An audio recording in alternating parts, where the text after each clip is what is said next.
Hello, everyone. Hello, hello. It's time. It's time to start the thing. The stuff, the things. Hello, hello. Okay, hold on. I forgot to set up the thing. So oops. Let me move this. And hello. Let me put, uh, let me put this up. I am not Big Baby. Ooh,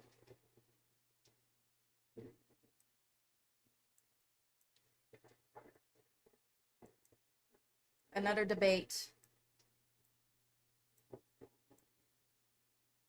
Hide my picture, and I'm gonna move this here. Oh, oops.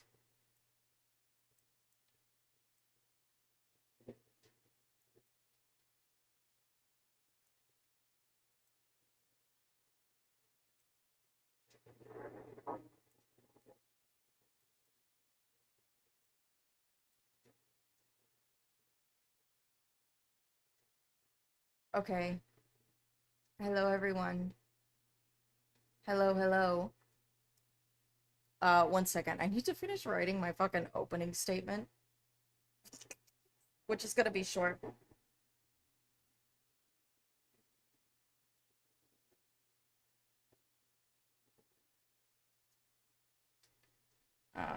We are once again doing meta-ethics, and I'm arguing in favor of moral relativism.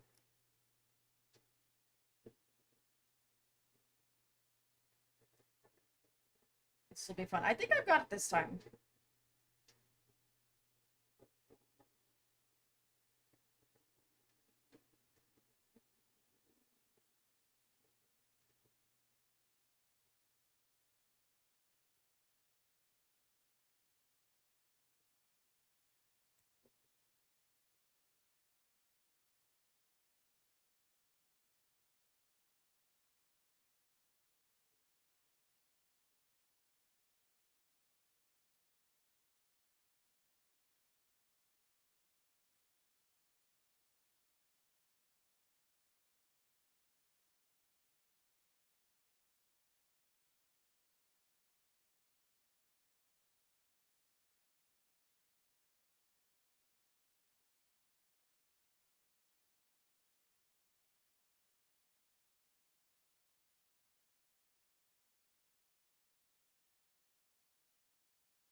Is defined as based on or influenced by personal feelings, taste, or opinions. In simpler terms, what is subjective is within the mind, and what is objective is outside of the mind. If morality is a distinction between good and evil per the Oxford definition, then it would follow that distinction within the context of this debate would be the coherent, logical, and justifiable difference between these categories, or in simpler terms, what is in fact moral and what is in fact immoral. If my opponents concede that there is no real distinction between good and evil, then they concede the debate. Morality requires distinction per its definition. No distinction, no morality, hence the prompt. This is exactly where my opponent's position of moral relativity or moral subjectivity fails. If we can define morality as ascertaining the difference between what is moral and what is immoral, and the standard we use to do so is any individual's feelings or opinions, subjectivity, then no particular distinction can be made between two competing individuals' moral conclusions. This is not a meaningful distinction at all, but rather an unjustifiable emotional assertion. Now that I have shown the fatal flaw of my opponent's position, I will demonstrate how our position accurately satisfies the requirements within the definition of morality. This is, of course, through an objective standard. When making a distinction between what is a foot and what is an inch, we would use a ruler. When making the distinction between what is hot and what is cold, we would use a thermometer. When making the distinction between a foul play and a fair play on a football field, we would use the rules of football that actually make the game of football and not soccer. Likewise, when it comes to the distinction between good and evil, which is far more important than measurement, temperature, or sports, morality must be determined by a fixed and objective standard in order to make a meaningful real distinction. This now begs the question, where can we define this objective moral standard. It is the belief of myself and my teammate that this standard is given to mankind through the divine revelation of Christianity, specifically the Holy Orthodox Church. I'm aware that there are different faiths in history that propose competing moral standards, and to that I would say that in the same way competing scientific theories of gravity do not disprove gravity, disagreements on the true revelation of the moral standard do not disprove the existence of the moral standard. I'm happy to discuss with my opponents what makes Christianity the true faith of the true God as opposed to others, once they concede that if morality isn't objective, it is not morality. In conclusion, I would like to discuss what it means to make an ought from an is. Concerning good and evil, if you say one ought to do good and one ought not to do evil, you must be able to objectively define what those things are in order to make the why behind your ought prescription meaningful, justified, and grounded. Citing evolutionary human cooperation and generalized civil progress tells me what is the case with human behavior, not why it ought to be that way. This is the is-ought distinction, something that their pseudo-morality cannot account for. Finally, I will say, I think it would be much more intellectually honest of my opponents to admit that things like morality, good, and evil do not actually exist, but are just social constructs we subjectively apply to survive, which I'm sure they will say, but they will still call it morality. That is why I am here to show that without an objective standard, it is not morality by its own definition. That's my Thank comment. you, Eli. I appreciate that. Stillborn, to you, sir. Yeah, so morality is quite simply defined as a system of code or conduct that distinguishes between right and wrong or good and bad behavior. The question of tonight's debate is simply this: if there is, or is there an objective standard to what is considered acceptable and unacceptable behavior for humans to engage in? If so, what is the nature of this standard? From my opponent's perspective, morality is simply a set of preferences, thing that they would prefer people do or do not do. They have no system for why they prefer these things, which will ultimately make their preferences arbitrary. Our position is different. We have a moral system that is unchanging, unwavering, and justifiable. From our perspective, unaliving, grape, necrophilia, these are all objectively wrong always. They can't make that same claim. So I would just pose a simple question to my opponents. Is it always wrong to grape? If the answer is no, well, we know where that leads us. If the answer is yes, now you're pointing to an objective standard that exists outside of whatever the heck you care about or whatever you think. With that, I am happy to concede the rest of my time, and I can't wait to watch these two spurg about that question. Thank you, Stillborn. Ryan, sir, to you, please. Fantastic. So the claim tonight seems quite simple. If morality is not objective, it's not morality, but that simplicity is, of course, a trap. If morality is objective, it must be mind independent, like gravity or the speed of light. And that's what objectivity means. It's true regardless of context, feeling, or culture. But morality doesn't work like that. It is inherently relational. It only becomes meaningful through feeling, harm, repair, and choice. If it were truly objective, then we wouldn't need to feel, reflect, or listen. We just need to obey, which is exactly what they're proposing to you. Now, I'm not saying morality is groundless. We do have universal foundations, as they mentioned, evolved pro-social traits like empathy and mutuality, as a term that Charlie brought to my attention. They exist because social animals survive by caring for each other and cooperating. That's why we have the capacity for morality at all. But capacity is not the same as fixed cosmic moral code. Applying these traits is always a human process, shaped by culture, history, and power. And history proves the danger of treating these human codes as if they are objective law. Claims to objective morality have justified slavery, they've justified sexism, they've justified homophobia, and they've also justified all of the horrible things that they described in their, or that Steele just described in his opening. All defended as moral truths. And when people resisted, they were told that they were the immoral ones for daring to challenge the objective, quote unquote, standard. So, no, claims of objectivity haven't protected us. They've silenced us. They've ended the conversations before they could begin. Subjective morality isn't chaos or relativism. It means we take responsibility. We argue, we revise, we listen. We treat ethics as a living practice, not a static law. It's rooted in our shared instincts, but it stays moral by staying responsive to harm. If morality must be objective to be real, then we lose the very thing that makes it moral, the ability to change, to respond, to care. Morality doesn't need to be objective. It just needs to be human. It needs to be ours, and that's not a weakness. That is exactly the strength that makes it work.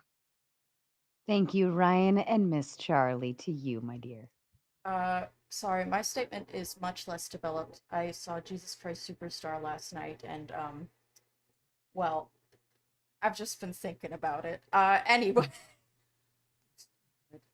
Anyway, I'm agreeing with Ryan 100% here. I do think that morality is a human construct that is dependent on culture and personal experience. The only thing objective about morality is that it is based on pro-social traits like empathy, compassion, and mutuality, which we have evolved to have as a species to further our survival because we are social animals.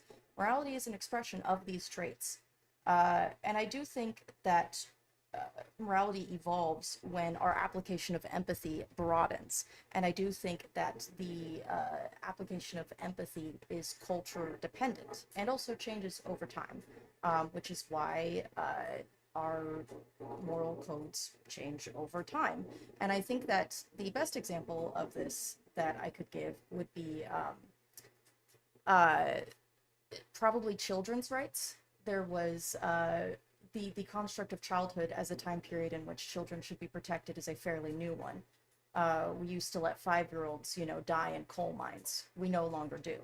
Our morality has changed. It's evolved. We have broadened our empathy to include children and to honor the childhood experience. And as far as we're talking about Christianity, as I recall, there's a good number of times in which children are killed. I do think at the behest of God. It's been a while since I've been to Bible school, but I do think that there were some child sacrifices going on. Anyway, that's all I got for now. Perfect. Thank you, Charlie. And as a kind reminder to the audience, we're going to get through our debate. We will move into closing statements and then we will read and respond to your kind super chats. After that, of course, for those of you who want to come on and play as well, we will move into open panel dumpster fire shortly after. So stick around if you have something to say. Outside of that, lady and gentlemen, I leave the floor open to you.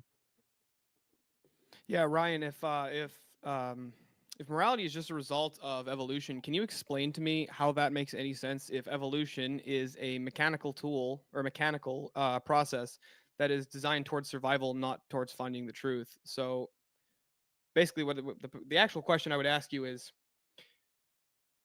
can you have a true or false mechanism? We have a true or false mechanism. I think we have instincts about what is true or false. I would defer to like if we look at the rules of logic, right, or the laws of logic as they're normally named.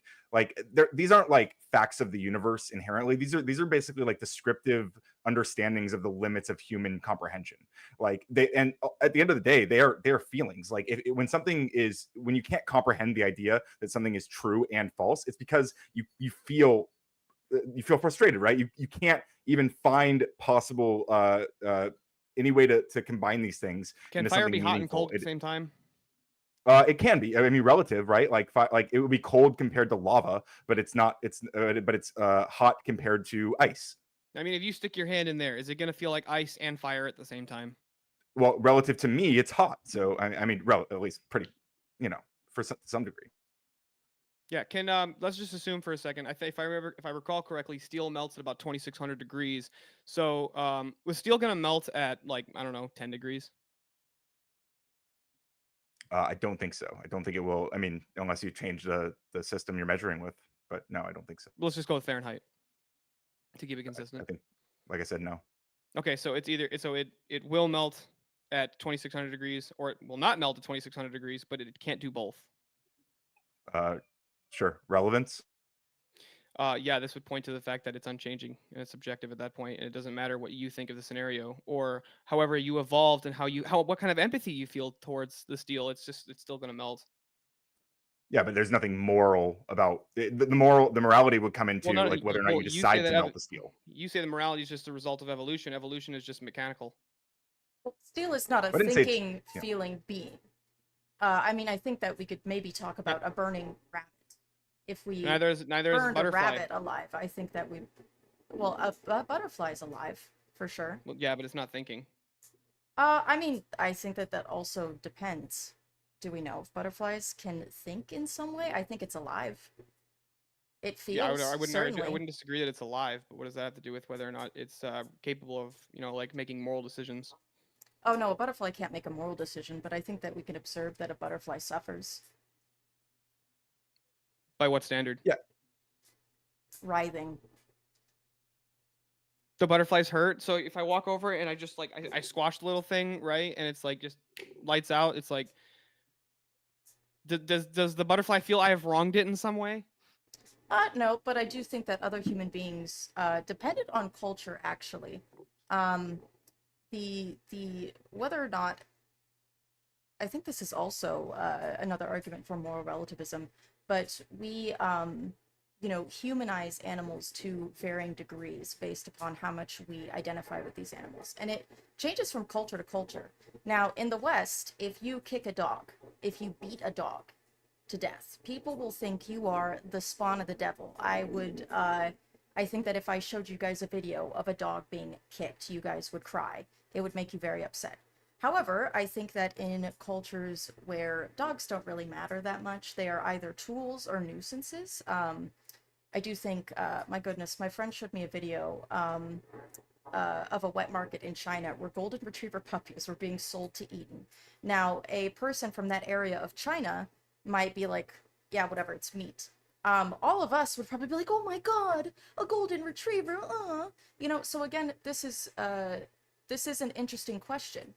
I do think that in our American culture, we don't really value the lives of bugs that much.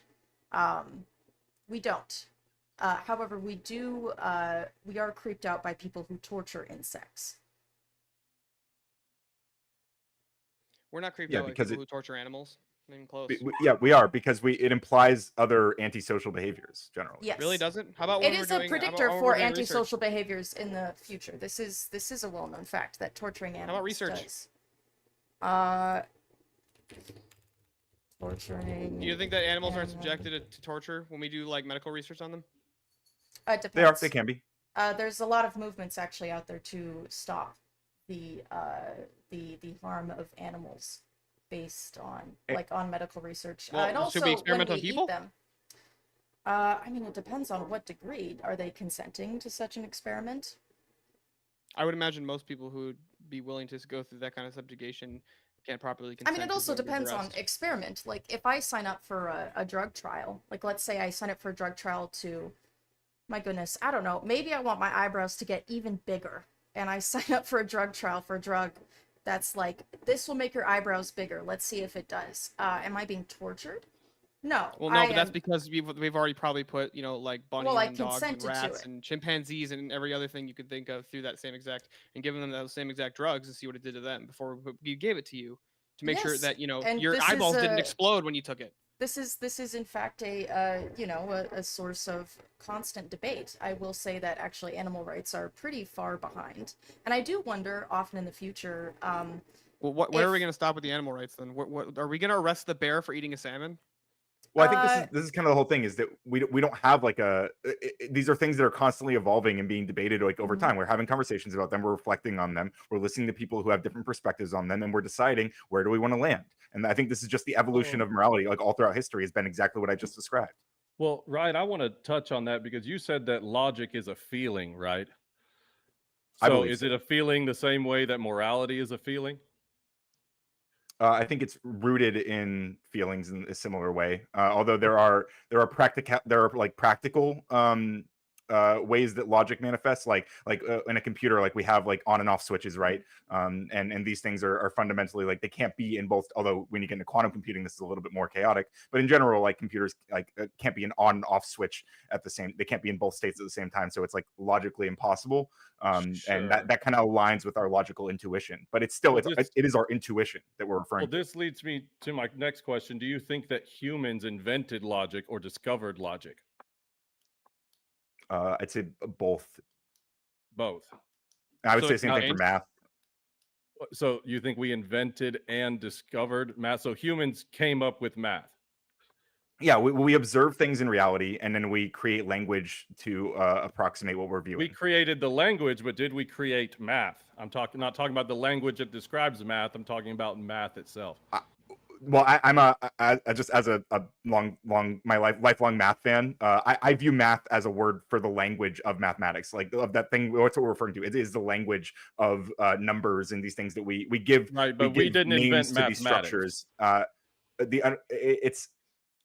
It's an interesting question. I don't know that it has. I mean, there probably are some interesting parallels here, but could you maybe draw what you're getting Well, at? so Yeah, what I'm mathematics getting is a to- transcendental category. it's a universal category specifically. So it's something that if you say that logic is just a feeling, and then that would imply that humans came up with it, that means that we could change it. Okay, and the implication that this evolved with us over time is saying that, you know, at one point it didn't exist till humans got the capacity to come up with it and feel it, and then it came into existence. From our Well, no, perspective, sorry, this is sorry. something What that I'm saying has is, an yeah, yeah. ontological Go ahead. existence that we actually discovered and then created a language to describe that discovery. And that makes it have an actual ontological presence. So that's why it's important to understand your position. I guess my issue is number one. I'm hesitant to believe that you can identify that source that you're alluding to. But I also would say we evolved and increased our capacity to represent the phenomenon we were describing. Like we've increased our ability to abstract it, to give structure to it, and then to apply it in our lives. And that's I think again that's very similar to what Right. we've been doing with morality. I did want to Right, pose a exactly. question after you guys are done having this exchange. Is the exchange done? Well, I just wanted to say he's just said describe the phenomena. So the phenomena is not tied to us being able to describe it. It's basically the question of would logic and math still exist if humans weren't there to make propositions about it? Like, are you a nominalist, for example, would be the direct question. I don't know that term in particular, but it sounds like possibly. I mean, I don't believe you that, don't believe that there are universal categories. That universal categories is just everything is sense data, basically. Everything that we it's hard. can Yeah, interpret it's as hard sense for me to data. make sense of anything that isn't based on sense That data. might Like be I don't know how to syllogism, comprehend. forgive Well, would the I don't know how tree to still be a conceptualize tree anything if that there were no isn't. humans You know, left?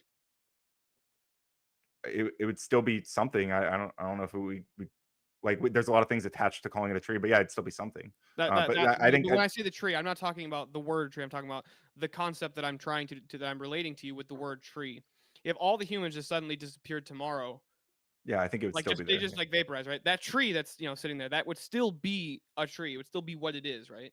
Yeah, there'd Right, still be a so thing I there. Okay, feel so Yeah. law like of identity Go is ahead. not Yeah. dependent upon human minds. So I do feel like, out of curiosity, I want to push it back on you guys a little bit.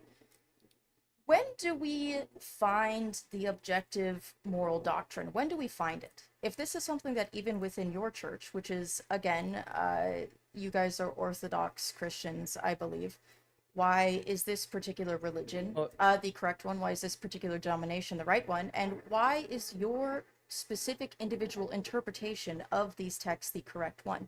Where do we find objective morality? When do we locate it? If it's a source of, if it's also like, if you're debating it constantly, when do you get there? Will we never ever get there? Will we always be debating what what is objectively moral? Will we get there? When do we get there? No, I think I we're would there. want to say first and foremost that, as I said in my opening statement, I would get into the truth and the revelation of Christianity once I get the concession that morality can't be obtained without an objective standard to make the distinction within the definition. So what I will say is that it doesn't matter where you source your objective standard. It does matter because there's one that's true, but it doesn't disprove the need for an objective standard in order to have morality.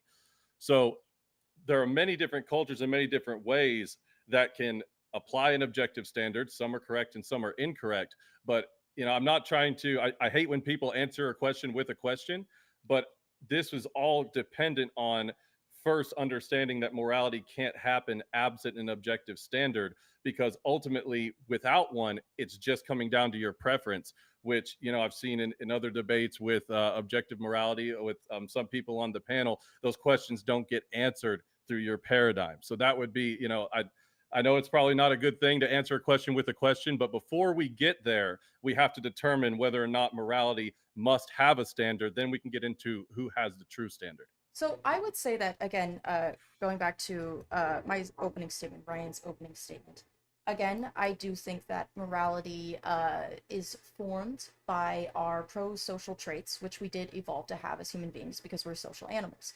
And those traits are essentially empathy, compassion, mutuality. So empathy is, being able to feel what other people are going through. It is looking at another human being, seeing them as a human being and thinking, wow, I wouldn't like that, or I would like that if I was in their shoes. And I think that most everyone, there are individuals without this capacity, but we typically view them as aberrant. And typically these sorts of people, they might be people that we diagnose with things like antisocial personality disorder, are less likely to reproduce because of the violence and danger they pose to society.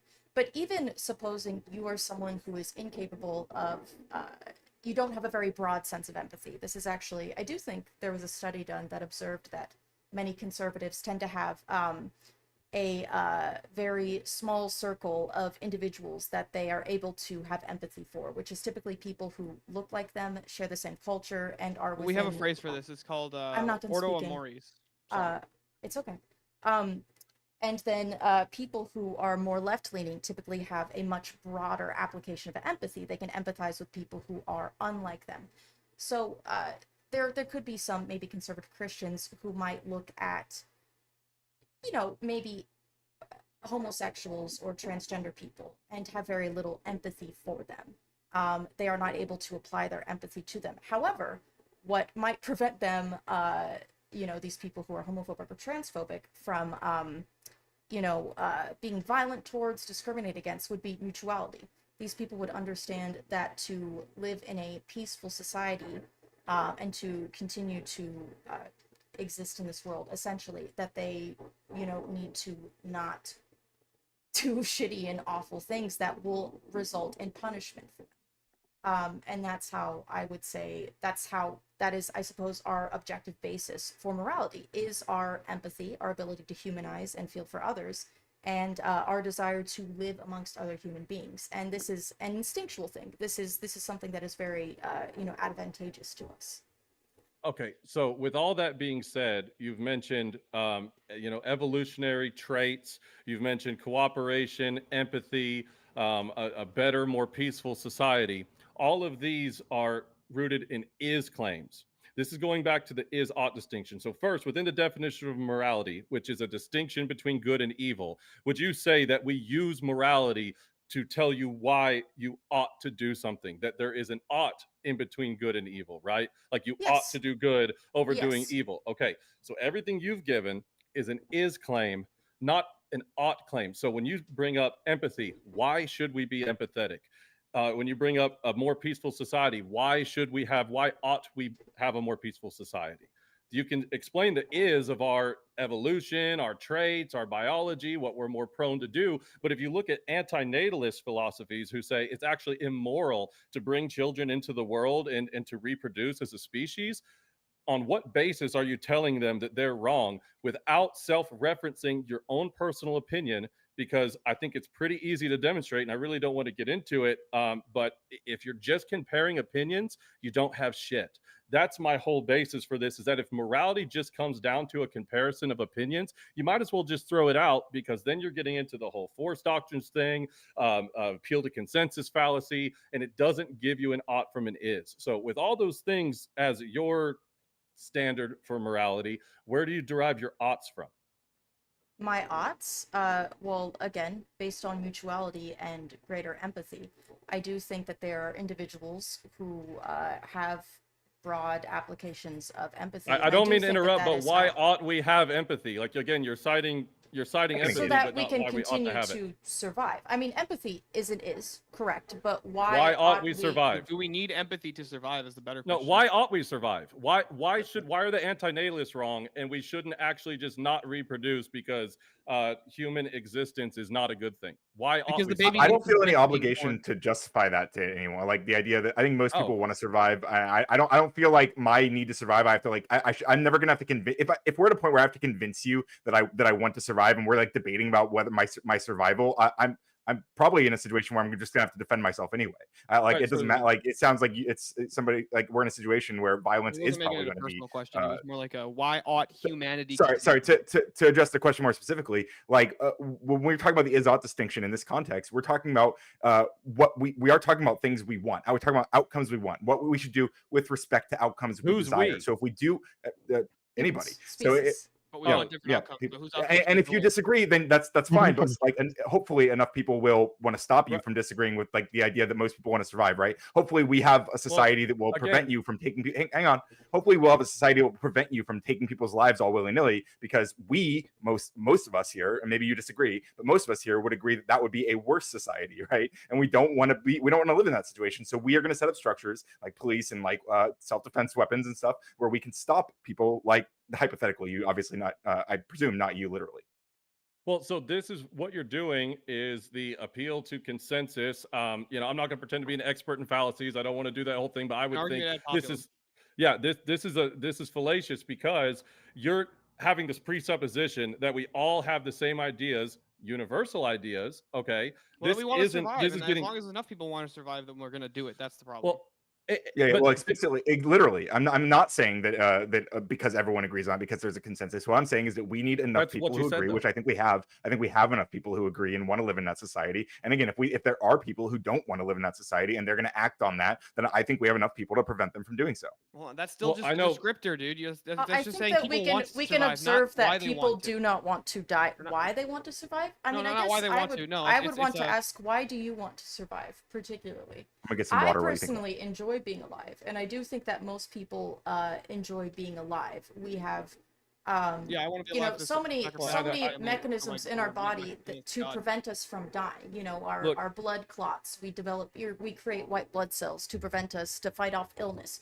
We have a desire as a species to survive. It's an innate desire. Well, And I this is suppose- the empathy that low-hanging makes us fruit. survive? This is the low-hanging fruit of the conversation, but I'm just going to go right for the jugular, and I hope that Mm-hmm. Ryan, Radical Coder, can hear me. But, within the objective morality debate, you always hear about World War II and Nazi Germany, okay? Mm-hmm. Yes, everybody may have an inner inclination to survive. That's the is statement. But maybe what survival looks like between different individuals is going to be different. It's going to be subjective. Some people want their group of people to survive and not other people's. Some people want to survive on a certain system that would put somebody else down. In World War II, the Nazis wanted an area where everybody survived at the expense of Jews and gypsies and undesirables. So whenever you say things like we all kind of agree that we all kind of generally want to survive, if they had won and they were the majority, and hey, we all kind of agree that the Jews should have been gassed in the Holocaust, where does your perspective derive the ought claim that no, we ought not to have done that? Based on what? Because everything you're citing has been consensus and subjective feelings, the same consensus and subjective feelings that the Nazis had when they committed their atrocities. I would say that again, I think that the end goal is to broaden our application of empathy as much as we can. Now, okay, you think that, but the Nazis didn't. I'm sorry that, like, well, and the again, Nazis had a very limited application of empathy. They had a very, very limited application of empathy, which is antisocial behavior. Inevitably, Why is not being creates empathetic antisocial? Why is being unempathetic antisocial? Yeah, you're gonna have to justify that. It I makes think you can be you- very social without being an empathetic person. So, I can use. I mean, you don't necessarily have to be empathetic if you Okay, so are the able Nazis' to lack of empathy operate had on nothing to the do with it. logic of survival. However, empathy. I'm sorry. Could you repeat the question? Yeah, I said. Do you know what your question was? I'm actually trying to remember. I just had a brain. Well- I had a total well, brain let me- fart, dang it. Let me stop in there real quick and just say that, you're citing empathy as if it's a good thing without telling us why it's a good thing. You're saying the Nazis were unempathetic and antisocial. Why is that bad? That was my question. Yeah. Well, Well, I mean, be- look at the well, because reaction the reaction sorry, of the world, which was to. Okay, what if the reaction of the world was that it was good? Well, I mean, we can You- live in Fantasyland, but we have to live in the real world, and we can No, we're observe. living We hypothetically, can that's we why. can observe. We can observe that when large populations. Was it the real world in of Germany whenever the people- majority of the population finish. took up that consensus? Yes, it was absolutely the real world, but it was also a fact that individuals with a broader application of empathy in Nazi Germany were against this, and it is a fact that many people around the world with a broader application of empathy were against what the Nazis were doing.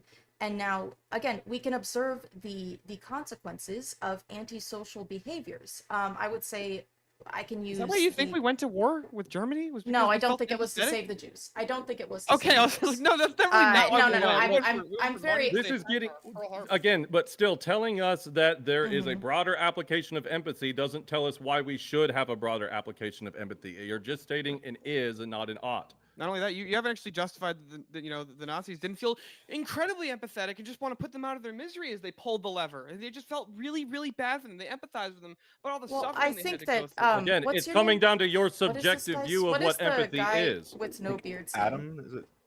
Which one's Adam and which one's Is it Eli? Adam? Adam. Adam. Okay. Eli. I mean, Adam, I think that we could also just, read the writing of the many Nazi SS officers Have as you? well as their Have you? individuals advocating. I have actually. I was reading No. through Male Fantasies by the book is over None there. of I this could run and tells go us get it. why they were wrong. Well, and he the things asked that me you're why. He asked me why. I was just curious if she read the writing or not. 'cause Yeah. I I have. don't And want yes, to move there on is until I get an indeed answer of why it is wrong.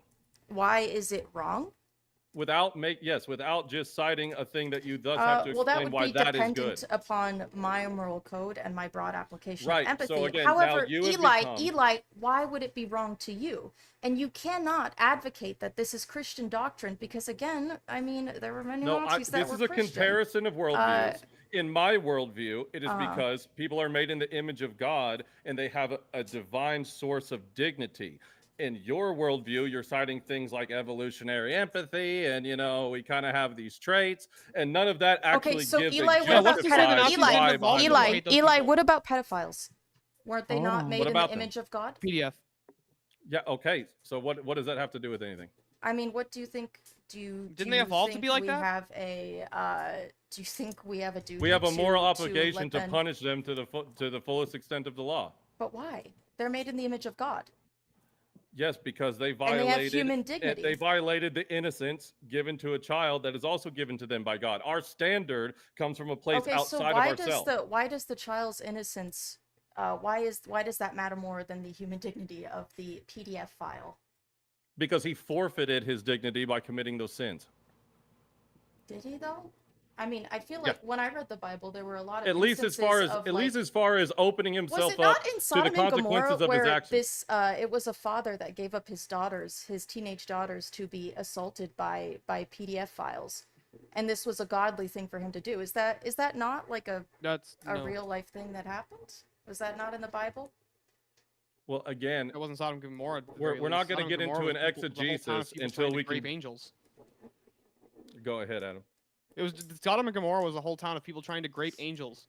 Right, and so there was who was the man that brought the angels into his home and then offered up his teenage daughters to be raped instead?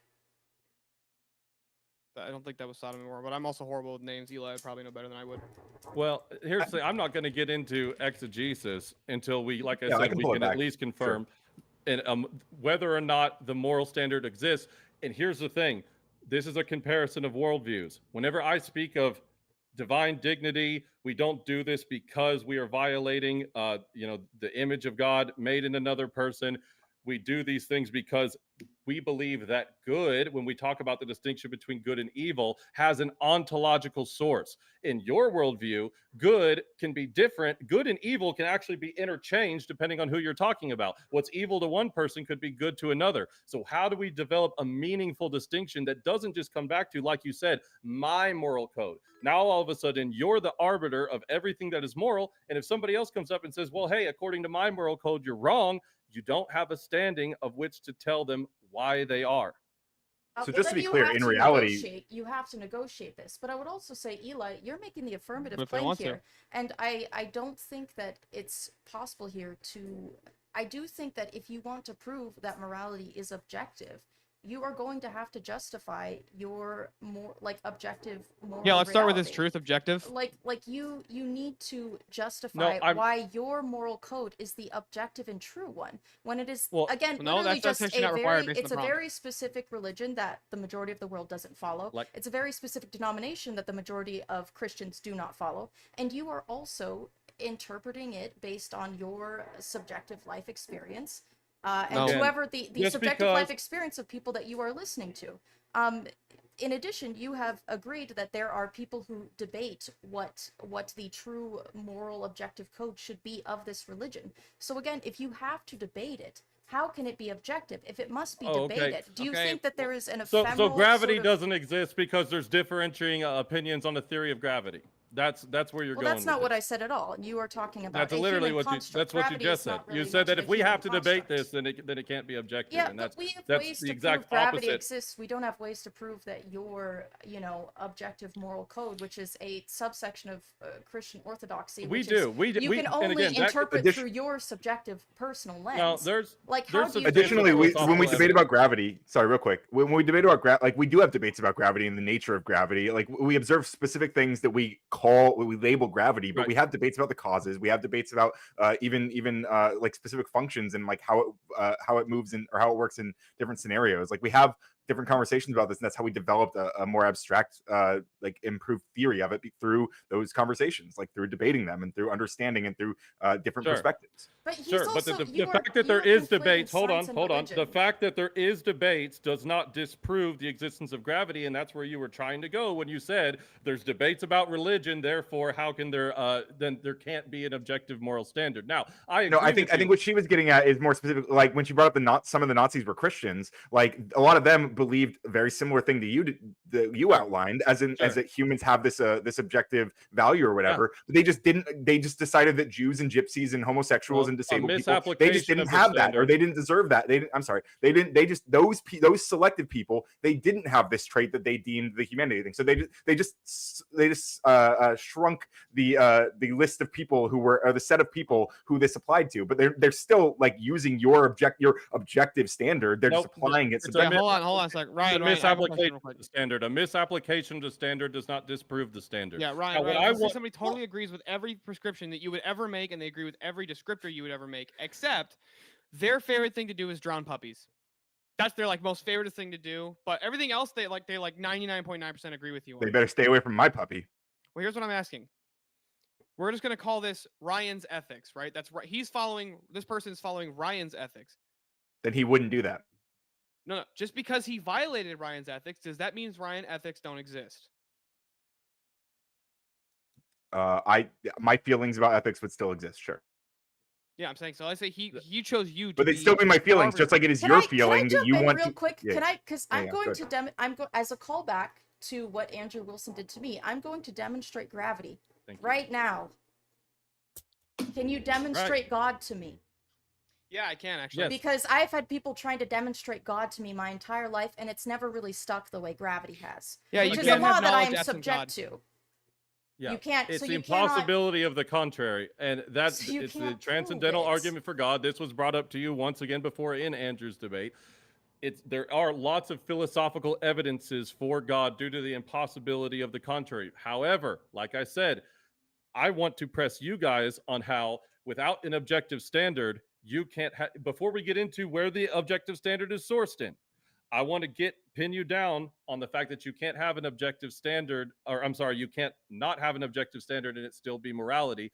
You guys still have not answered how, when somebody uses the same principle. Hold up. Let me finish, please. Whenever somebody uses the same standard as you, which is ultimately my subjective moral code, how do you make the distinction, which I cited in my opening statement, is required within the definition of morality, a distinction? How do you make a distinction between whose moral conclusion is right if we use your standard? It would again have to depend upon a negotiation of our own moral codes, which we do all the time in society. I didn't say negotiation, I said a distinction. Negotiate. Let her what respond. would happen is that we would have two different moral codes that we would have to negotiate to live in a society together. This is how we exist together as human beings. And I do think that this ought to be the way that it is. I do like that we negotiate our morality. I think it is good. So what if We they should negotiate and they continue come to the wrong this. agreement? Yeah, What if they negotiate and they come to the wrong agreement? Yeah. They just Well, they How would you know if they did or According didn't? to you. It would be, well, yeah, by whose standards is it wrong? It would, of course, be exactly. their That's own- Like if they let That's a gay people question. get married, then it'd be against your standard, Maybe- right? It would maybe- be against ours. your You- standard. no, It would no, no, be she wrong just to asked the you, question of the Eli. night. Hold Wrong. on. Settle Sorry, down, settle sorry. down, settle Yeah, down. sorry. Well, that was the question of the night. By whose standards would we find it? That's exactly what we're asking you, because you're the one saying that there isn't one.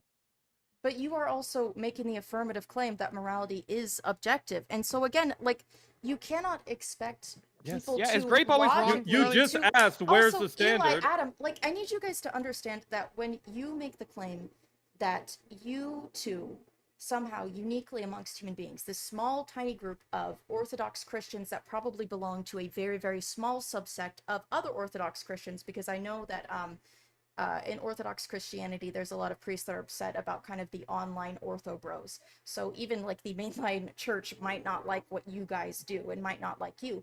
Why do you two have access to this objective moral truth, this moral code that the rest of us do not? What is it unique and special about you that has given you access? Why are you better than me, and why are you better than everyone else? Why do Nobody's saying that why we're better do than you you. have That's the a straw arrogance to man, believe and that's that ridiculous. you know what God believes? You could have the same revelations if you removed your precondition that it absolutely cannot be God. I would say, in the same way that you would call a Christian closed-minded, I say that a secularist is equally as closed-minded, because you are backwards reasoning all Eli, your I'm conclusions that it agnostic. absolutely cannot be Eli, God. I'm I don't agnostic care. All right, because hold I on. don't This is think the that actual question that's going to Look, put I the don't pin in think ahead, that that the Adam. argument. existence of God can be Settle proven or down. disproven. So I'm an agnostic. You cannot claim that I'm an atheist when I'm Can agnostic. If I can if I the ask? Grape always Oh, wrong, Charlie? yes, Even if like, you weren't here to tell people that it was wrong? I do believe that we have a society that has decided that it is wrong because it is an antisocial That's just an behavior. appeal to consensus. However, I want to be clear that under Christianity, especially like what I've heard a lot of Orthodox Christians talk about, they actually exclude things that I would identify as grape, as you say. Like they exclude like marital like spousal grape, Right. right? Like they actually don't believe that's even a no. real What? thing. Okay, so no, And that I is would think ridiculous. that's immoral, but under I mean I've heard I think Andrews even said that like he It actually was wouldn't literally even only consider in the that grape. You heard it 90s. from a guy. You've heard That it from a marital- guy. You heard that it from a marital guy. grape That's the most became illegal. ridiculous thing I've ever. That's No, not I mean Andrew, can he I was one of ask the a spokespeople of this question to philosophy the online. panel? That is such I a don't straw man know and if disingenuous. I don't know if we actually like really answered this. I think Eli and Adam, I think you are solid on it in terms of what you believe. But Ryan and Charlie, do you think that morality is measurable? Like, is there a tool to measure morality? I would say that morality is the measure of morality is very, very, very much contextual. Amongst my circles, I would be considered a very moral person. I'm certain amongst Eli and Adam's circles, I would be considered the whore of Babylon because I am pro premarital sex, pro abortion. I am queer. I've had gay sex. Love trans people. I love immigrants, undocumented and documented. I would be considered Satan himself. How many more talking points are you going Based. to blabber about? It's all right. I I don't asked the think that that's a question. good. That's a she's good like. she's What are answered. you She talking answered it, about? but then also I is was giving asked an a question. example of what Yes, she I was was talking giving an about. example.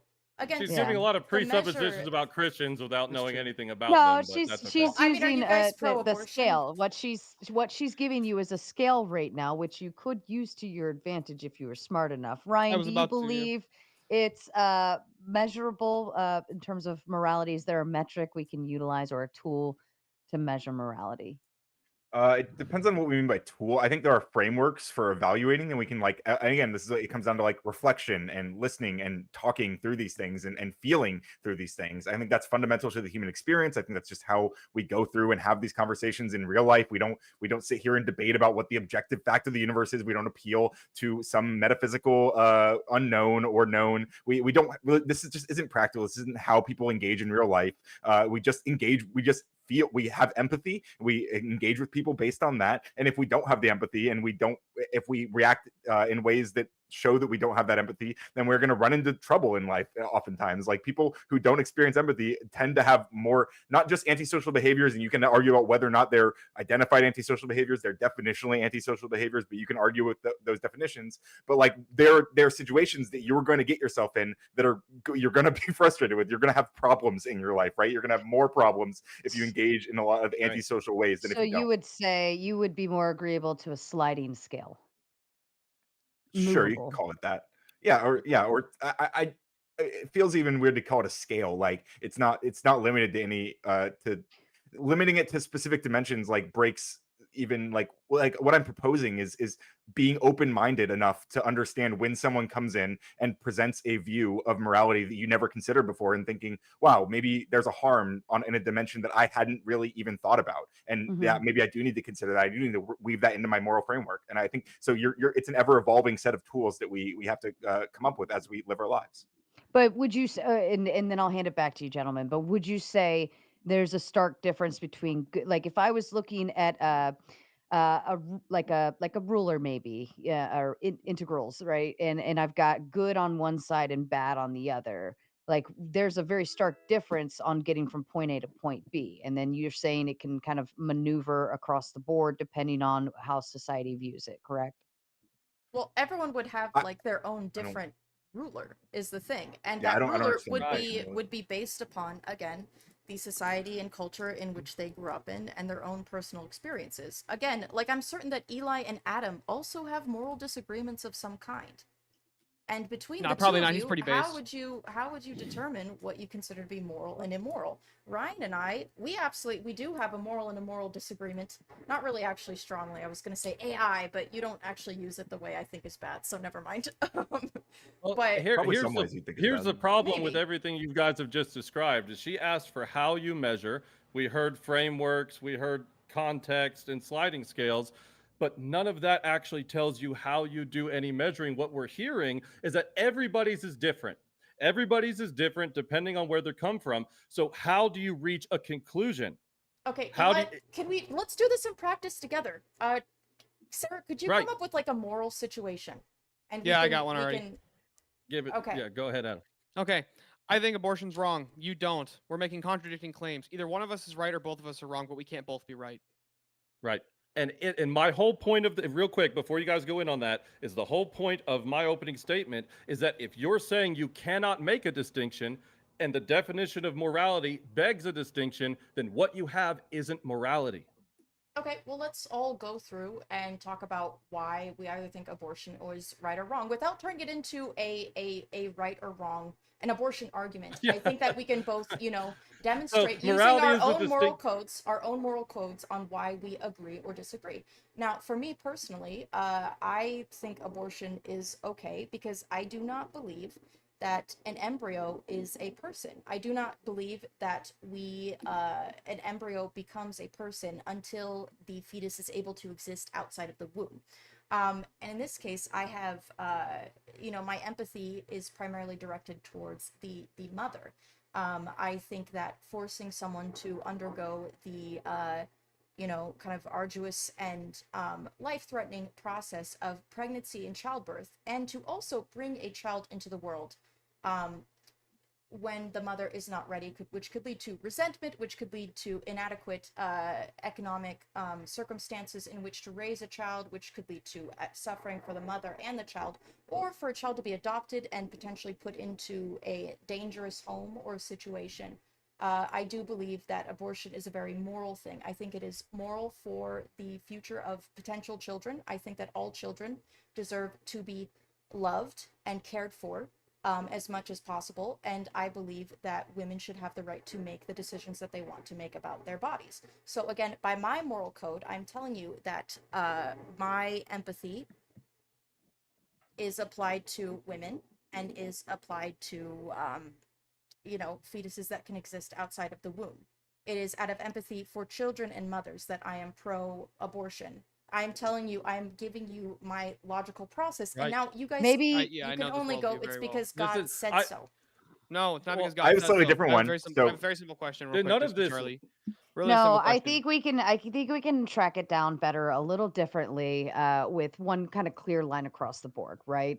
Having an abortion objectively is getting rid of the life of something that is factual, whether you call it a fetus or a baby or whatever. That is clearly subjective to you, but how you feel about killing said life is subjective, right? So objectively, you are killing something. I'm sorry. Objectively, you are definitely killing something. Subjectively, how you feel about killing said something it comes down a little differently. Right, and I would also like to note that abortion really only became considered immoral quite recently in terms of the world, across cultures No. and religions, by the way. I think That's it not was true. only about 4 months. I think for Catholics, for a long time, it was only 4 months. The witch trials were conducted because they were performing abortions. I've never read that, So and how I far have back do you wanna go? investigated the witch trials. But I do believe whole book that about this. there was well, there's also practices across the world. I don't think it was until like the early 1900s that abortion in the U.S. became bad for white women, whereas before it Okay. was No, up it was until illegal 4 before that in months most that of it was okay. I'm happy to do a separate debate on abortion. It's something I'm very passionate about, and I have a lot of really good arguments for. I But mean, this is Eli kind knows, of but the getting thing into is gish that galloping. It's going down a Hang on. tunnel.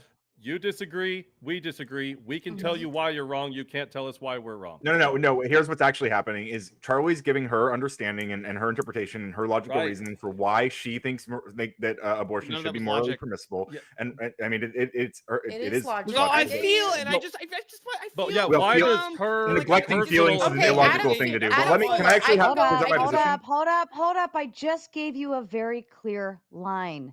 Objectively, you are killing something. Right. Subjectively, how you feel about it is very different. Now, Totally agree. you, all four of you, need to distinguish where morality falls into place. And I believe we were given an actual definition of what objectively means. And if we look at morality based between those two, where does that metric stand between those two? Right. Well, I mean, I Right, would also so- say that I don't know if we Murder could. is wrong. It's not killing isn't objectively wrong. Murdering is. Abortion is murder, therefore it's wrong. Now, you tell me why I'm wrong using your subjective morality. Right. So can I give my my moral framework? Because I actually I never fully agreed to the way Sarah just Yeah, outlined I don't morality like as the that sliding either, scale stuff. actually. I actually explicitly denied that kind of sliding scale. But like what I would put forth is my understanding and the way I approach the abortion topic is I think about I actually have empathy for both. Right. I think that there is a something that's going to become a human, like there's a person, we can call it, inside of someone else, and I think that I have empathy for both of those things, both those people. And what I think is, well, only one of them is dependent on the other, right? So one of them is dependent on the organs of the other, and outside of that, we would never accept a reality where children are forced, or I'm sorry, where parents are forced to give an organ externally to their child, right? After they're born, we would never. We don't live in that reality. That's not how the law works. Like, that feels bad to do, and I think the same thing applies here. Like, I don't want to oblige some woman because there's something growing inside of her. I don't think she's obliged to carry that for 9 months and go through all of the trials and tribulations that pregnancy comes with, all of the risks that pregnancy comes with. I think that's a perfectly reasonable. If there's a safe procedure to end that process, then I see it as being a difficult decision. I think most women who go through it view it as a very difficult decision, and I see it as one that's understandable. Even if, like, I might think it's like, I might feel that it's like morally bad in a way. Like I think it's more. I want to live in a world where it is accepted, or where it's allowed, right? So like again, like this hard line good and evil thing, I just don't accept. I think these things are far more nuanced, and in reality, we have to have these debates as we build out our legal structures to engage with this, which is exactly what we do. I'm also Okay, not sure so- if I would even consider, again, before a fetus can exist outside of the womb, I'm not sure if that would meet to me, the terms of life. If it cannot survive outside of my body, I do not think that it is independently alive. It is still a part Yeah, can I of ask you a me. question, Charlie? It is an organ. I'm not done. I think that, it's a potential child. It is a potential life. Every time I menstruate and expel an egg, that's a potential life. Every time, the three gentlemen on here ejaculate, that is a potential life that they are expelling. So again, my definition of life would be different from that. I don't view abortion as taking a life. Okay, let me ask so you a question real quick. Go ahead, Adam. This is an argument that I've coined myself. I haven't heard anybody else use it. Let's assume for a sec you had a perfectly functioning time machine. Okay. No paradoxes, right? Okay. And you go back and you perform the abortion on your mother of you at 1 week in the womb. Did you commit suicide? Yeah. Oh, so that was still you even when 1 week, even when you couldn't I'm exist alive. outside of your mom. So I there you mean, go, because legal person. this would also, I mean, it depends on what kind of time travel, like theories of time that you, Oh, man. prescribe to. Because you if just bit the if bullet I every had time you committed, just if say I it. would be trapped in a time loop. Like how would I exist if I had forced my mother to abort me? There would then be a timeline in which I do not exist. Like again, you are using this is I mean, read any sci-fi book. Like there's so many theories of time travel that I just don't think that this would work. You know? Like I said, I desperately want to do an abortion debate with any of you or any other pro-choice person, but I want to bring this back to center. All you two have done have told us how you subjectively feel about it, your emotions and your opinions. How do you make the distinction if somebody disagrees with you about who is right and who is wrong? So at the end of the day, I don't think there's a fact of the matter. I think that's kind of the whole debate. Is I don't agree there's a fact of the matter about who's right or wrong. But in practicality, I also think that you are doing the same thing we're doing. You're just outsourcing it to your perception of the biblical God. So like you're doing the exact same thing. You're just pushing it to the side. We You're are kicking the can making a down the road. distinction as required by the definition of morality. We are able to make a distinction. You are not, and no, that is where we if can you make our really own distinctions, absolutely, No, but we can also change our mind. Yeah. Such as when But Eli, not between two Eli and Adam, individuals. such as when the priests of your order or whatever debate and you listen to whatever they tell you, and maybe their moral code shifts. They say, actually, God thinks this is okay. Then you go, oh, okay, this is exactly the same. Again, this is the exact same thing as Ryan and I negotiating our own no, please- morality. From time to time. Please stop talking about a theology you don't know. You know like a okay, then Eli and Adam, 12-year-old's, how do you amount determine about. your universal moral code? Can you please tell me? How do you determine it? It would be through the dogmas and the teachings of the Orthodox Church, Christian moral ethic. Okay. Which they Again, debate. we have a. No, they did in the councils, and then they formed dogma that is not changing. We don't change the dogmas of the church. When was the dogma last established? I didn't come prepared for a debate on the ecumenical councils, but it was established within the ecumenical councils and canon law. And could you give me like a vague understanding of when this was done? Like you could just say 21st century, 20th century. Is it within the first several centuries? You know, man, I'm probably wrong, but like third and fourth century. And there are something like no that. disagreements or different interpretations amongst Orthodox Christians of this dogma. I mean, everyone agrees. Everybody lives has the freedom lives to the have their same own subjective.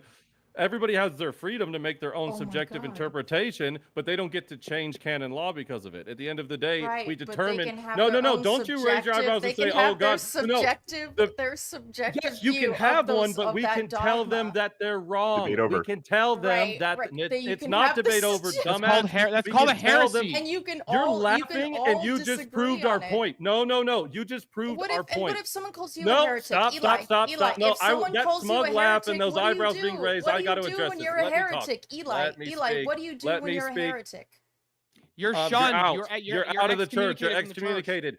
When somebody's subjective opinion differs from the dogma, we tell them they're wrong, like you can't do to us. So don't raise your eyebrows. I Go, do think that when you just proved moral our codes are point. incorrect because I think that your moral code is I don't care. I think that It you're doesn't matter. You incorrect can on the think that fact all you your want, but moral you- code is objective because again, you can You have only no interpret this epistemological dogma. grounding to do this so. o- Now only- we're talking over each other and nobody can So hear. your dogma, Try Okay, again. your big break. dogma, again, your dogma is one that you must subjectively interpret. You are subjectively interpreting this religious Nope. dogma. You are Nope. your subjective interpretation of your. It is. You are reading it. By the way, also 2,000 years ago, I mean the translations upon translations upon translations. Do you know how different religious I don't- texts are in their original language? It's You know how many times insane, that's dude. been debunked? Again, God, and that's the worst also talking point for you yeah, atheists. that like works change when they were translated over periods of thousands of years. Yes, that is That's been actually a debunked. truth. Translations Look, been I'm debunked. not- again- That is a truth. And Again, so I'm you are not here only to able debate the interpret source of the them standard. I'm within the pointing out that context all of your you've given us 21st without. century life. You cannot interpret those dogmas as they were written. And again, I don't how have do you to. know that these individuals that debated this dogma were correct? 'Cause Do you again, think because that we have blind free law to obedience is a watch the appeal positive too. quality, a In all positive trait? fairness, I will say, in all fairness, it's outside the scope. But I do It's think like that if we're- they are going to say that, like, morality is objective and that this objective morality is based upon Orthodox Christian dogma Again. written 2,000 years ago, I do feel that they, have a duty to us to justify this claim. If they're making the affirmative claim, I like don't I think said, that that's... I will talk to you and debate with you about the source of the standard whenever you demonstrate. I have that demonstrated to you we- what the source of my standard No, is. oh, You just yes, don't it's like your it. standard. You don't. It- Yeah, it's no, me. it's- no, Thank you. no, It's but me, we the are context in which I was Yes, born, so- and based upon my so empathy you are the and my arbiter- mutuality. So you're the arbiter of all morality on earth. You, Chuck. I am the arbiter of my own morality. Correct. But this is Oh, the morality right. that has been everybody that has has been, their own different that has moralities. been honed through the Which they do. context of being, growing up as an American in the 21st Okay, century. this is I don't think you guys are capable of steel manning the proposition that I'm making. So what I'm saying can. is that if like you said, no, give me a second. If like you just said, everybody has their own moralities, then morality is bound up in the definition that we have to make a distinction between good and evil. But one person can call one thing evil and the other person can call the same thing good. You have no definitive, justifiable, epistemological way to make a distinction as required by the definition of morality on what that is. You just say, we all have our opinions, and then we negotiate, and then group consensus fallacy, and then that's what we go with. Yes, That doesn't so it is tell us literally anything. yes, It it doesn't is tell us why the- negotiation. When Ryan and I, Yeah. have you never changed your moral code? Has your opinion on something never changed? Because my opinions have changed. My Not moral more code than has you can ours. changed. It has changed. There were times in my life Yeah. when I felt that people with Oh, that doesn't have anything ideologies to that do I with thought were very anything I just extreme said. should be perhaps subject to death. I no longer feel this way. I no longer feel that if you believe in extremist ideology that is really shitty towards like minorities, By whose LGBT standard are we people, going with women. for shitty here? Right. I felt my standards, obviously. I'm speaking Oh, from so the it's just context your in which standards, I okay. live. Right. You can, This I feel is like the you problem. guys have a very Wh- solipsistic worldview, and you cannot What? comprehend that other individuals have different We're the life opposite of experience. solipsism. You don't even know what Dude, that word you, means. you do not believe because you believe that you have access to this universal moral code that you Yes. innately have access to. This that is incredibly solipsistic. You are refusing. No, we to, all have access to to it. negotiate with other people. Yeah, you are this refusing is to back to your negotiate point. with your fellow No. man, which is again antisocial behavior. I'm on a debate That is with you. why I'm religious literally on a extremists social are- debate with you. What do you mean I refuse know, to but engage what with my I mean fellow is that, man? like, Are you if you kidding? do not, Eli, This is your Adam, straw man that if you you keep guys do doing, not dude. allow We also never no, claimed Are that you we're the ones guys who have access done? to it. then it is Are you again. Everybody guys has access to the done? church. Are you guys done? Try Yeah. again. Even Go Ryan. ahead, Ryan, can go to shake it church if up. he wants to. I could, yeah. I could. Take I have. me to I have. church. I've been to church. Yes, in fact. So I can steel man your position, right? I believe your position is that they're because you define morality. Well, actually, I assume this is pretty close to the definition you're working with, which is like principles concerning the distinction between right and wrong or good and bad behavior, right? And you're Yes. saying that if we don't have an objective way to discern between good and bad or right and wrong, if we don't have an objective decision at the end of the day, then that's not morality. But what we're Correct. propositioning is that in fact morality is the process of engaging with these ideas in the first place. Morality is we're like, we feel something is right or wrong, and we are discussing why we feel that way. We're elaborating on different ways, different people's experiences and how they understand these things as well. And we're negotiating whether or not they view them as good. And we are saying that all throughout history, that's what morality has been. That's Okay. that's what Okay. all of morality, all throughout Okay. human history has been exactly that. So you can't deny that Well, that exists because that yeah. is literally just how it's always worked. Fine. Yes. Fine. I'm sorry, I'm almost done. I'm gonna land the plane. Yeah. What you also can't do is demonstrate your the thing you've outsourced to the creator of the universe, which you allege has all these rules that we're supposed to follow. You can't demonstrate that at all, and we just have to No. trust you. And of course, we Right. don't. So No, Yeah, right now, knowledge all I can't have exist to absent do, God. real quick, Adam, right now, all I have to do is demonstrate morality's need for an objective standard. Now, what you just said about negotiation and talking about our feelings and singing Kumbaya in a circle, how do you reach the conclusion? You just took the train and I was with you, and then it went into the fog. You went, we all talk about it, and then we get to a thing. Still, this group over here is going to talk about it in Kumbaya circle. This group over here is going to talk about it in Kumbaya circle. Now you got to do it on. Do we have a global council where we So can I discuss answer these that? things? We Sure. do. It's United Nations. So the United yeah, Nations so we do decide our have morals. Yeah, So great. we do Great. well. No, you we got use our there. That morals was to decide what totally laws good we want to put in. Mhm. I'm answering.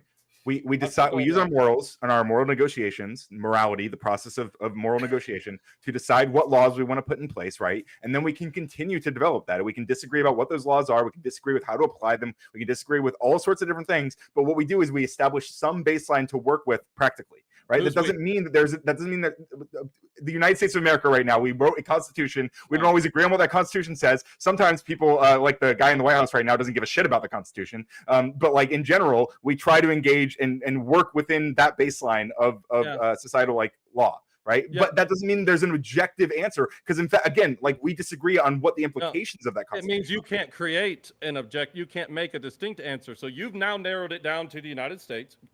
Real quick, I just want to say you're just moving the goalposts up to countries deciding. Charlie believes that universal human morals are decided at the UN. That's hilarious. Go ahead, Adam. No, I'm just saying that like that is the United Nations is Okay, the yeah, United great. Nations is Speaking an of the United institution in which we Okay. decide what we think is okay, Okay. or not okay. That's how nations cooperate Do or you not blindly cooperate obey with the them, each other. United Charlie? Do you Nations. blindly obey them? Well, obviously not, because there are many nations that do not obey and then Oh, get in trouble. We hold So each it's other not accountable. one-sided. Again, It's the UN, again, we real kind quick. of we come up with like we negotiate. Countries come together, negotiate on what we think is right or wrong, and then we make laws based on those decisions. And when those laws are violated, we bring someone to Yeah. trial. This is obviously And- it's not perfect because it rarely happens that way, and I wish it would, because the United States can just kind of like strong arm everyone into doing whatever we want them to do. Sucks. Hate that. But I think it's awesome. but again, I don't think and that. how do you know that the decision they come to is right? So when you do this kumbaya thing and you do your negotiations and then you discuss all your moral fifis, how do you know that the conclusion you reach is the correct one? don't. I mean, presumably it would. Oh. You don't, but you can't make a specifically, distinction. you do so with the intention that everyone ends up as happy as possible and as well off as possible, with the greatest Why reduction should we in be harm. as happy and as well off as possible? Because we have empathy Why? and love for each other, and we want to survive together as a species. Most of We us have do, an and if you Why don't, is that a then- good we thing? have an inherent Why is- drive to survive, and because Why is that a good we thing? are a social animal, to survive, we do need each other, and we do need to live in harmony. It is a need. It is a need. That's a nice story. Can you explain the Roman Empire then? Why? What about the How? Roman Maybe. Empire? What if we Yeah, can you are explain how actually they a conquered the vi- world? So did Britain. They so survived did hundreds and Byzantine, hundreds so of did years. Mongol. Well, they fell eventually, and it was actually Yeah, they, because another empire I do formed. believe that was it not the it was because they had so many of the Germanic tribes in their armies that inevitably they fell. So the No, peoples Rome that fell they because of had, Christianity. well, that's a claim for sure. The last time I talked with this with people who studied Rome. I don't think that that's accurate. The Roman Empire adopted Oh. Christianity. You are aware of this, correct? Yes, I'm aware the Roman Empire adopted Christianity. And you that's think why they stopped, that's why Christianity- they stopped their expansion. Okay, well, England was a Christian country, and they certainly Anglican. expanded. Yeah.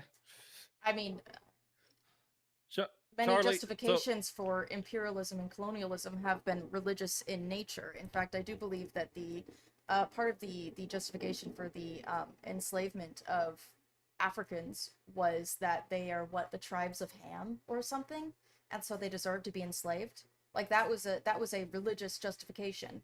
That was a Christian. So I want to make sure I understand. So justification. like you think that we're going against like the majority consensus about what morality is? Like we should all just be nice to each other and sing kumbaya, and we should all just respect the trans people, and everybody should love everybody, right? And that's what the moral consensus is. I But do by that think logic, just so you're right, you'd have to say that Martin Luther King Jr. he was immoral because he went against the moral consensus. The abolitionists they went against the moral consensus. You'd literally have to make this for every person. Gandhi he went against the moral consensus. Well, those individuals had a greater Exactly. application for empathy, and again, I think that the Oh, How do you and know know that? what else they How had? do you know the No. that? later because they were How do you measure empathy? advocating. You just And keep They were asserting it. specifically the advocating. We're abolitionists. answering instead of Okay, yelling One about again, it. again, at a again. time, please. One at a time. The way that we Thank apply you. our empathy is based upon our ability to humanize others. That's how do you measure it? Says who? Based on our treatment and our feelings. Again, there are individuals, there are groups that you But might what if I don't feel you're being empathetic enough? How do we No. rectify this? Fifis typically is with, the with objective protests standard. and movements, etc. We advocate for those rights. Again, this is how we again change is made. someone begins to advocate for a broader application of Uh. empathy. That is why we live in a society, in a country in which slavery was once legal, in which genocide against, indigenous peoples was once You perpetuated. when all those We Christians have- came in and said, "Hey, you can't have fucking slaves." Yeah, and other let me Christians get that into said, this. hey, Let this me is get. Actually, absolutely we love okay that. because Yeah, No, none of our let me get in Do this. not steal I've the been thunder quiet for of a the minute. Quakers. I love the Quakers. Do No. not steal their thunder. And Hey, in my hey. moral code, they were righter than you guys will ever be. I love the Quakers. I'll ride for And the you Quakers. can't make a I'll die distinction for the between your Quakers. moral I code like love Quaker them. oats. But I want to Quaker get into oats. this because the abolitionists, Rocks. you do realize that their entire argument against slavery was based on objective morality, right?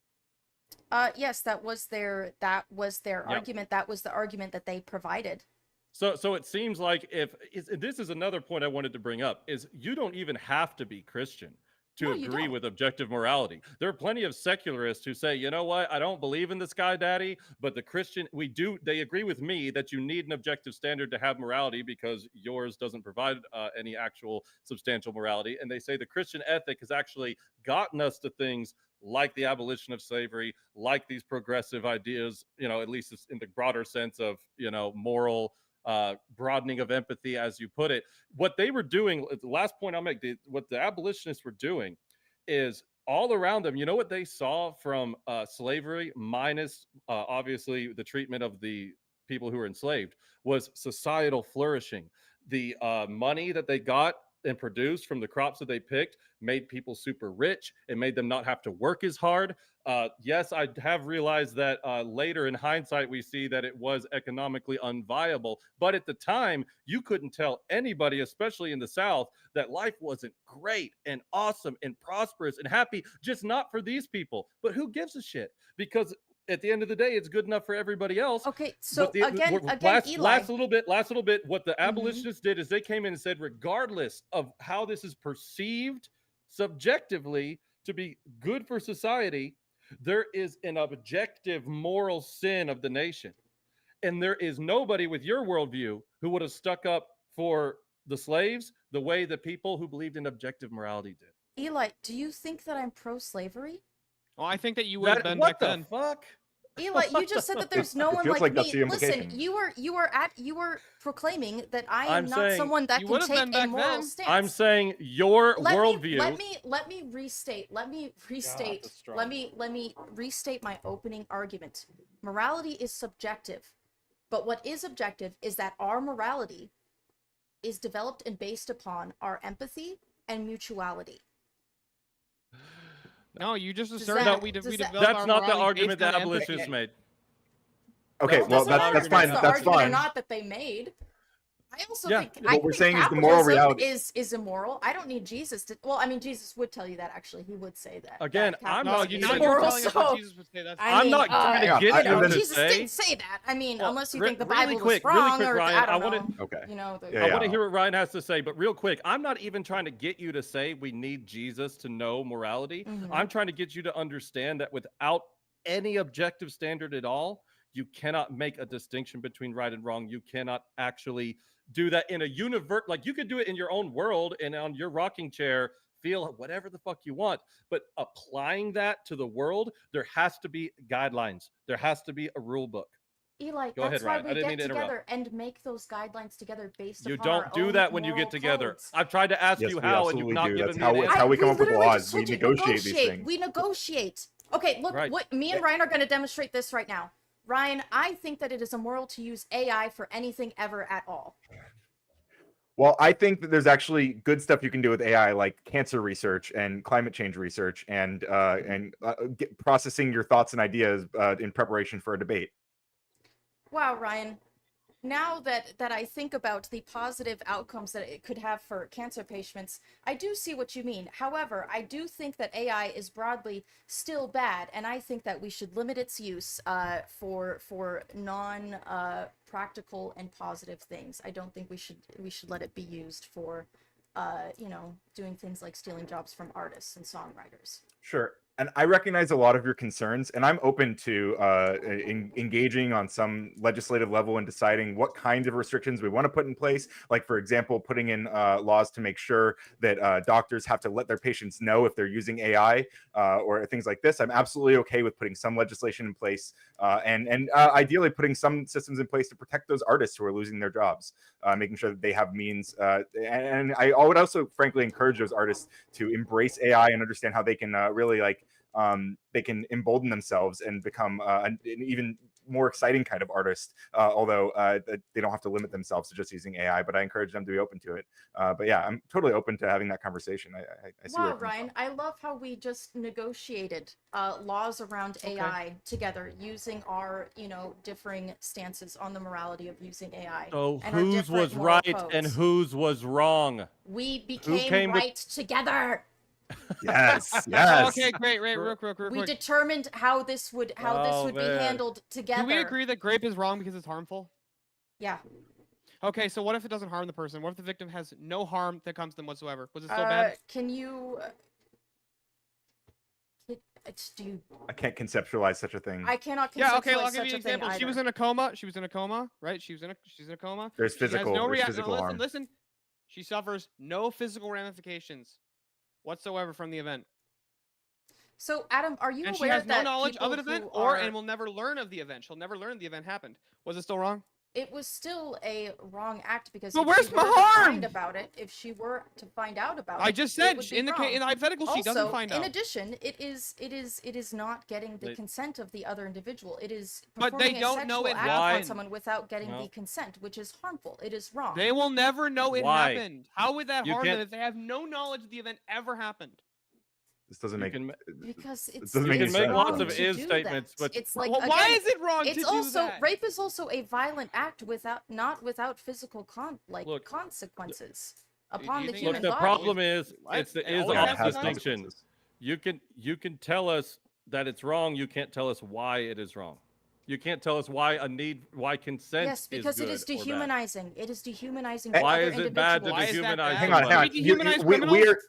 We're telling you why it's harmful, and what you keep doing is removing all of the things that we're pointing to from No, the I'm situation. saying And we're like, it's still not well, yeah, I harmful. guess if you remove Why is it all bad of the to harm, humanize people? We can do this with yeah, you. like why is it bad to do this? Why is it bad to do that? Well, Why okay, is it bad? No. Because we should survive as a Hold up, species, and we need to take children. care of That's each other. enough.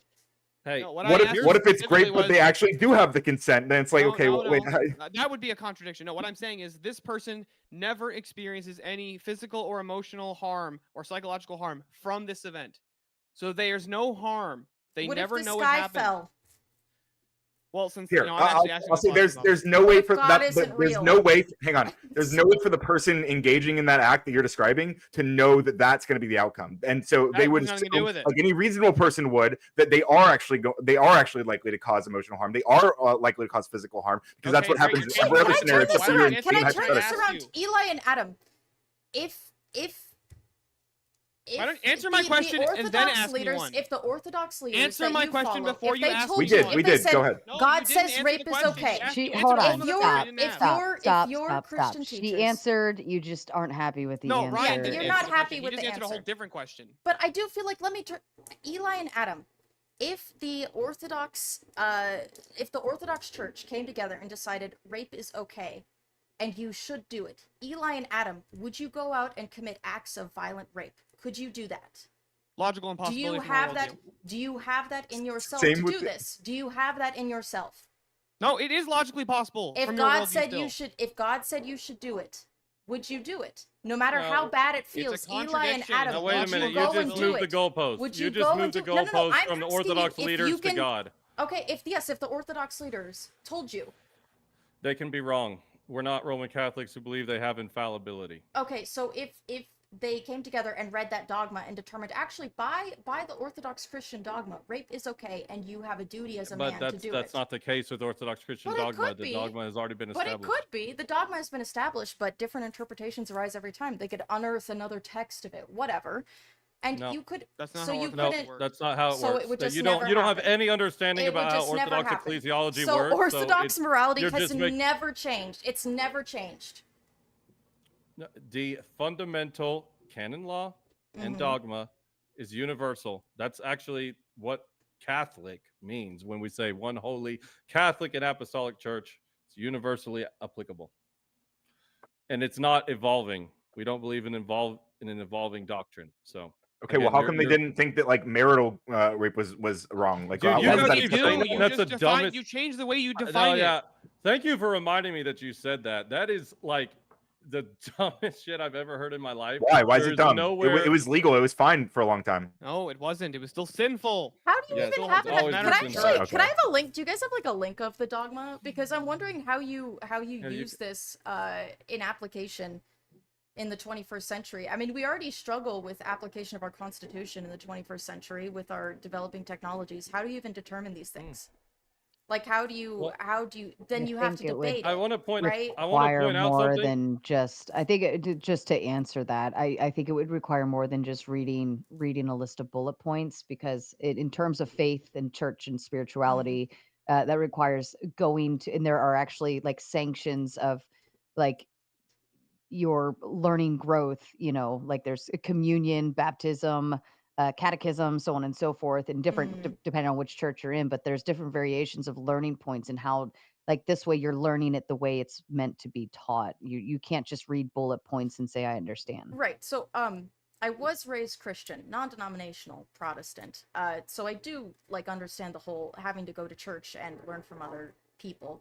However, I myself felt like it was hypocritical for other human beings to tell me what they thought about the Bible and how I should interpret it correctly. And then I even had issues with, the knowledge that these were translations upon translations upon translations of texts.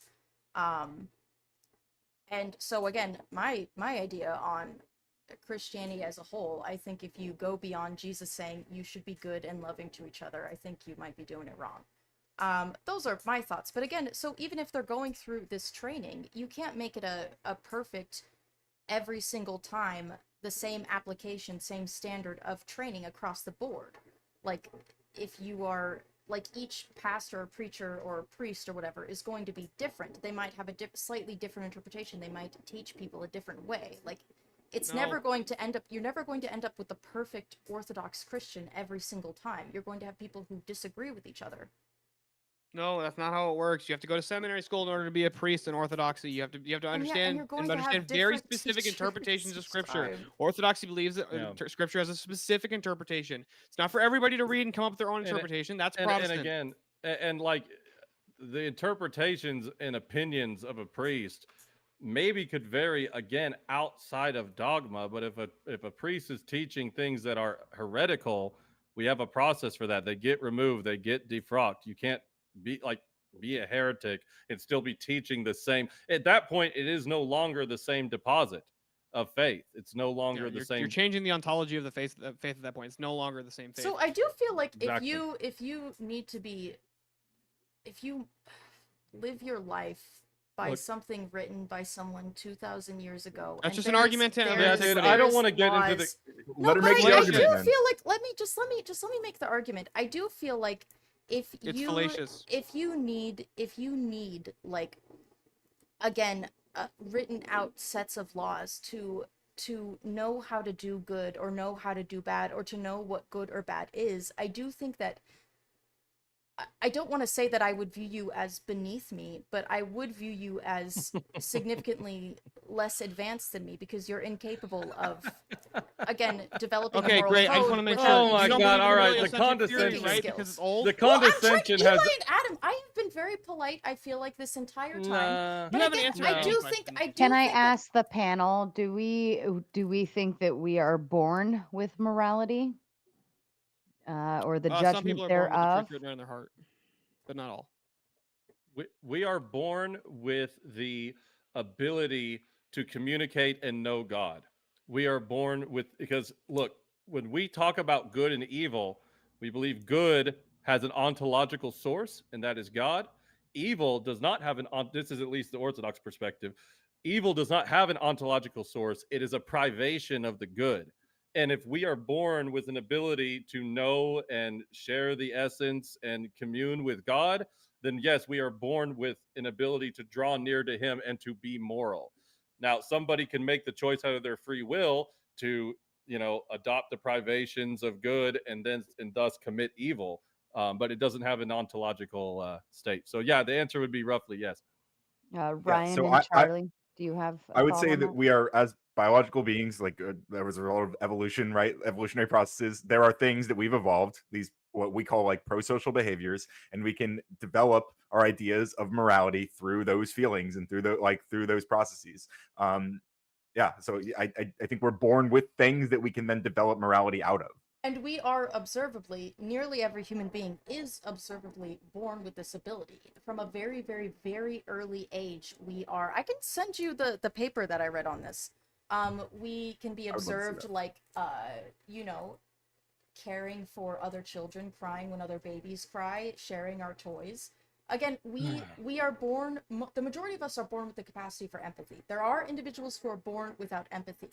However, for instance, I do think that people with very significant autism actually, I don't even know if that's necessarily true, but they can logically, put themselves in the same shoes as other people, using compassion.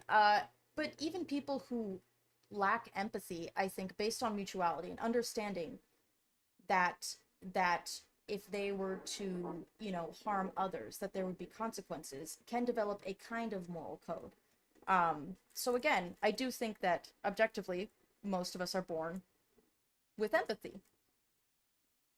And that's how morality is developed. This is how we develop our individual moral codes, which is also heavily based upon the society in which we live.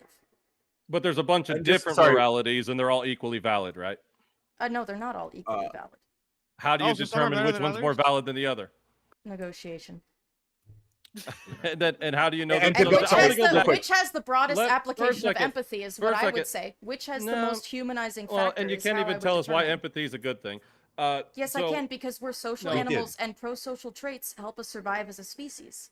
Why is it good to survive as a species? Why are the It's good if you No, think no, that if no, it's no, good. no, Hang on, empathy it's good. easily Hang puts you to on, go. let me respond. Shut up. Let him- It's yeah. good if you think that those outcomes are good. If you think the things we're identifying Right. as pro-social outcomes, if you think those are good, then it's good. If you think that like living in a society with people who are able to empathize and understand each other and do these things, if you think that's bad for some reason, maybe God told you it's bad. I don't know. I don't think so. But like if you thought that was bad, then it would be bad by your standard, and we would have to negotiate with you and try to figure out Right. like why you are so opposed to most people's intuition No, about these things. I need to pin you guys down on this negotiation bullshit, because you did that whole condescending meta fake debate, and then you guys said, look, we reached a conclusion, and I said, who was right and who was wrong? You said we became right together.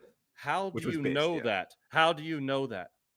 Well, there was going to be continued You came to an negotiations in agreement. the How do you know future. it's a correct agreement? Eli, I hate to tell you this, but I feel like there's a certain type of individual that desperately needs to believe in this very, very steady, black and white, objective truth and world to survive, and cannot handle the idea that our world is complex, and that your ideas, who you are about the world, are going to evolve over time and change. You cannot Right. steal complexity from human beings. We are unfortunately so Yeah. fucking stupidly complex. We're useless as babies because we spend so much time developing our big fat idiot brains. It is frankly Okay. ridiculous. And this also boils down to the fact that, again, I don't want to throw atheist arguments at you guys. I don't want to become the Reddit atheist, because again, I You have don't been the whole hate time. Christians. There are many Christians that my advisor for my dissertation when I was doing my master's was a gay Christian priest. Love him to death. I don't think he's an idiot. I don't think he's stupid. I don't, shit on his faith. But again, like, if there is an objective morality that is right, why wouldn't God Okay. create? Why do we have free If God will? real, Let why me bad get thing in here. Why happened? do we Is that have really free your will? argument? Let me get in here. I gotta Yes, address like, what she again, said. No, I gotta address what she genuinely, said. why do we have You're free trying will? to act. Hold on. No. Eli, let me take care of this real quick, because Okay. this is the dumbest shit I've ever heard. If God real, why bad thing happened? That's actually your argument. Can you even have can you have love without free will? I don't know. You tell me. No, you can't have love without free will. Love requires choice. Okay. So how could So we? why How does could God- we love why God if He does- forced us to do it?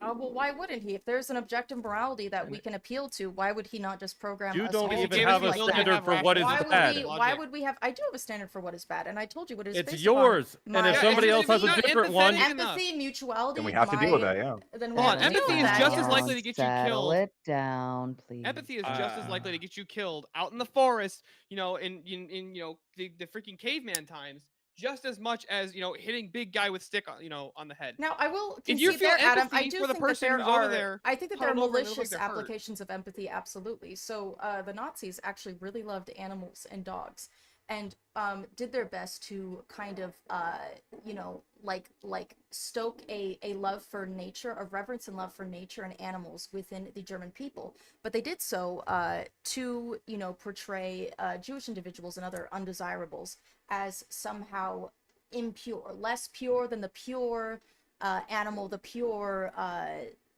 natural world. These undesirables were all filthy and contaminated.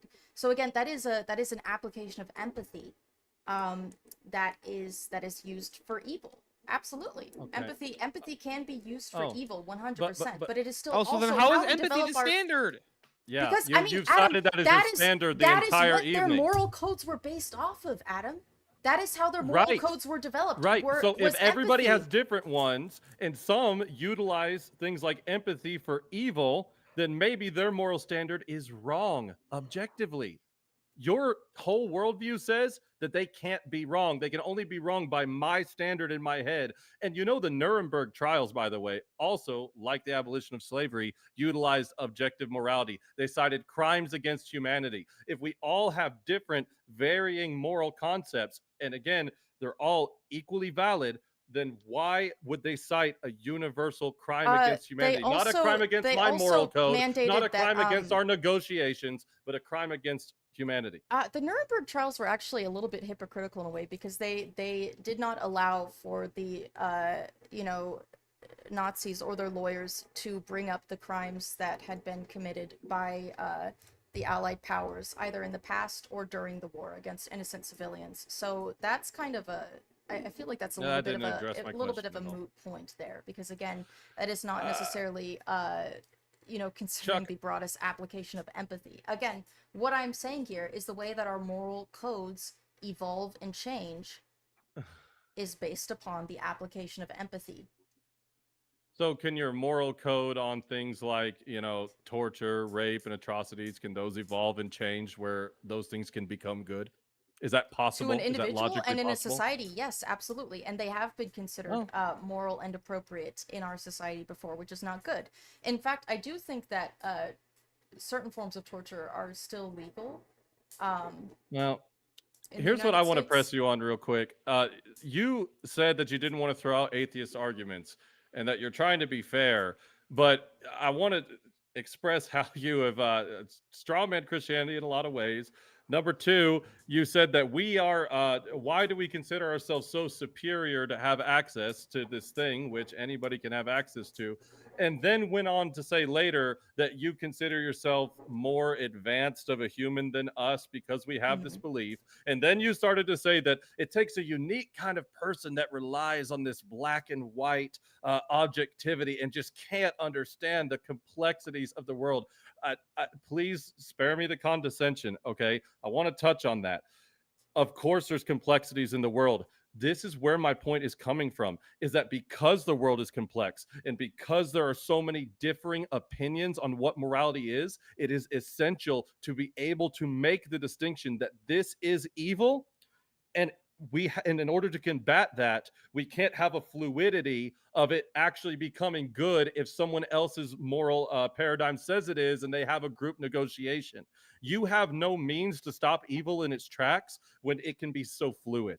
And that's what you're refusing to get from our argument. Ryan did a semi-good job steel manning it, but you are absolutely ignoring the fact that you cannot make an ought from an is, and you haven't throughout this whole debate. You have told me what is the case with humanity. You have not told me why it is the case. We could take any point, whether it's... I have told you that I think that the way it is, in the sense that we continue to negotiate our morality, I think that is the way it is, and that is the way it ought to be. I like this method. Okay, there we It go. Now we should got be not this claim. way. Why ought we negotiate I said that in the beginning.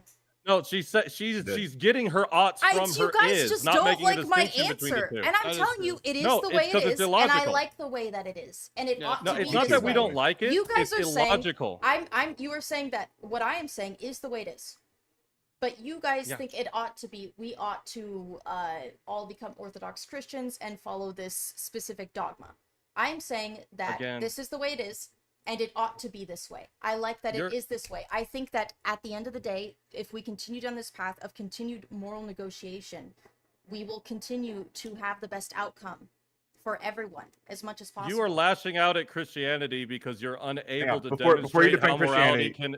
I want to let you do that, but I just want to say, like, to her point and to the debate prompt right here, like what she's describing and what we've been outlining this entire time is, and it seems like maybe you even acknowledge, is a process that has been happening for all of human history, and this is the moral project that we're referring to. Nope. So if you might deny that's morality, I don't think any like anyone studying philosophy in any capacity would argue that's not engaging in morality. And so I think that, like, to the debate prompt, I think it's inarguable that, like, what we're describing is a real phenomenon, and that morality therefore does in fact exist without needing your particular brand of morality or objective morality at all. You can No, also it's just not watch morality, the, that's you just can your also call just it watch the morality. progress of the world. You can watch the progress of the world, which has happened with and without Orthodox Christianity. And you're and it's presupposing. not always up. It's not Can I always up. ask a Sometimes it is down. question? Charlie, you mentioned Yes. the negotiations, and sorry, I don't mean to like impede on your Mhm. debate, but I was very curious for this debate. I really want to see it flourish. But you had mentioned negotiating morals, right, to come Mhm. to what you considered a like conclusionary moral grounding between the two of them. Would you consider if terrorists were trying to do something, would you then try to negotiate between your morals and their morals to find something that's right between the two? And that, let's say they're doing like very terrible terrorist acts. Would you say like let's negotiate our moral grounding and find something good for everyone? I mean, I think in the way that we deal with extreme crimes like those, I think it is much more much more than the negotiation between the criminal and one individual. It would be essentially what we do now is, I think, representatives of various kinds come together and determine what the best course of action is in this case, like what would be the best solution for everyone. Well, Yeah, what I'm sometimes asking the you end is, result. Hey, what I'm asking sorry. is the morality of what they're doing, right? Whatever the actions they're doing, how do you determine who's right between the two? How do you I determine who is think right between the two? It Between like would terrorists and you, like how are you going to determine who's right between the two of you? Are you going to sit and negotiate your morals and their morals together and see if you can come to something in the middle? sometimes the end result of negotiation or lack thereof is that you just have to stop somebody from doing something that you like have already established under some moral framework something is not acceptable to do. antisocial, something that is incredibly antisocial and dangerous, which is dehumanizing to other individuals.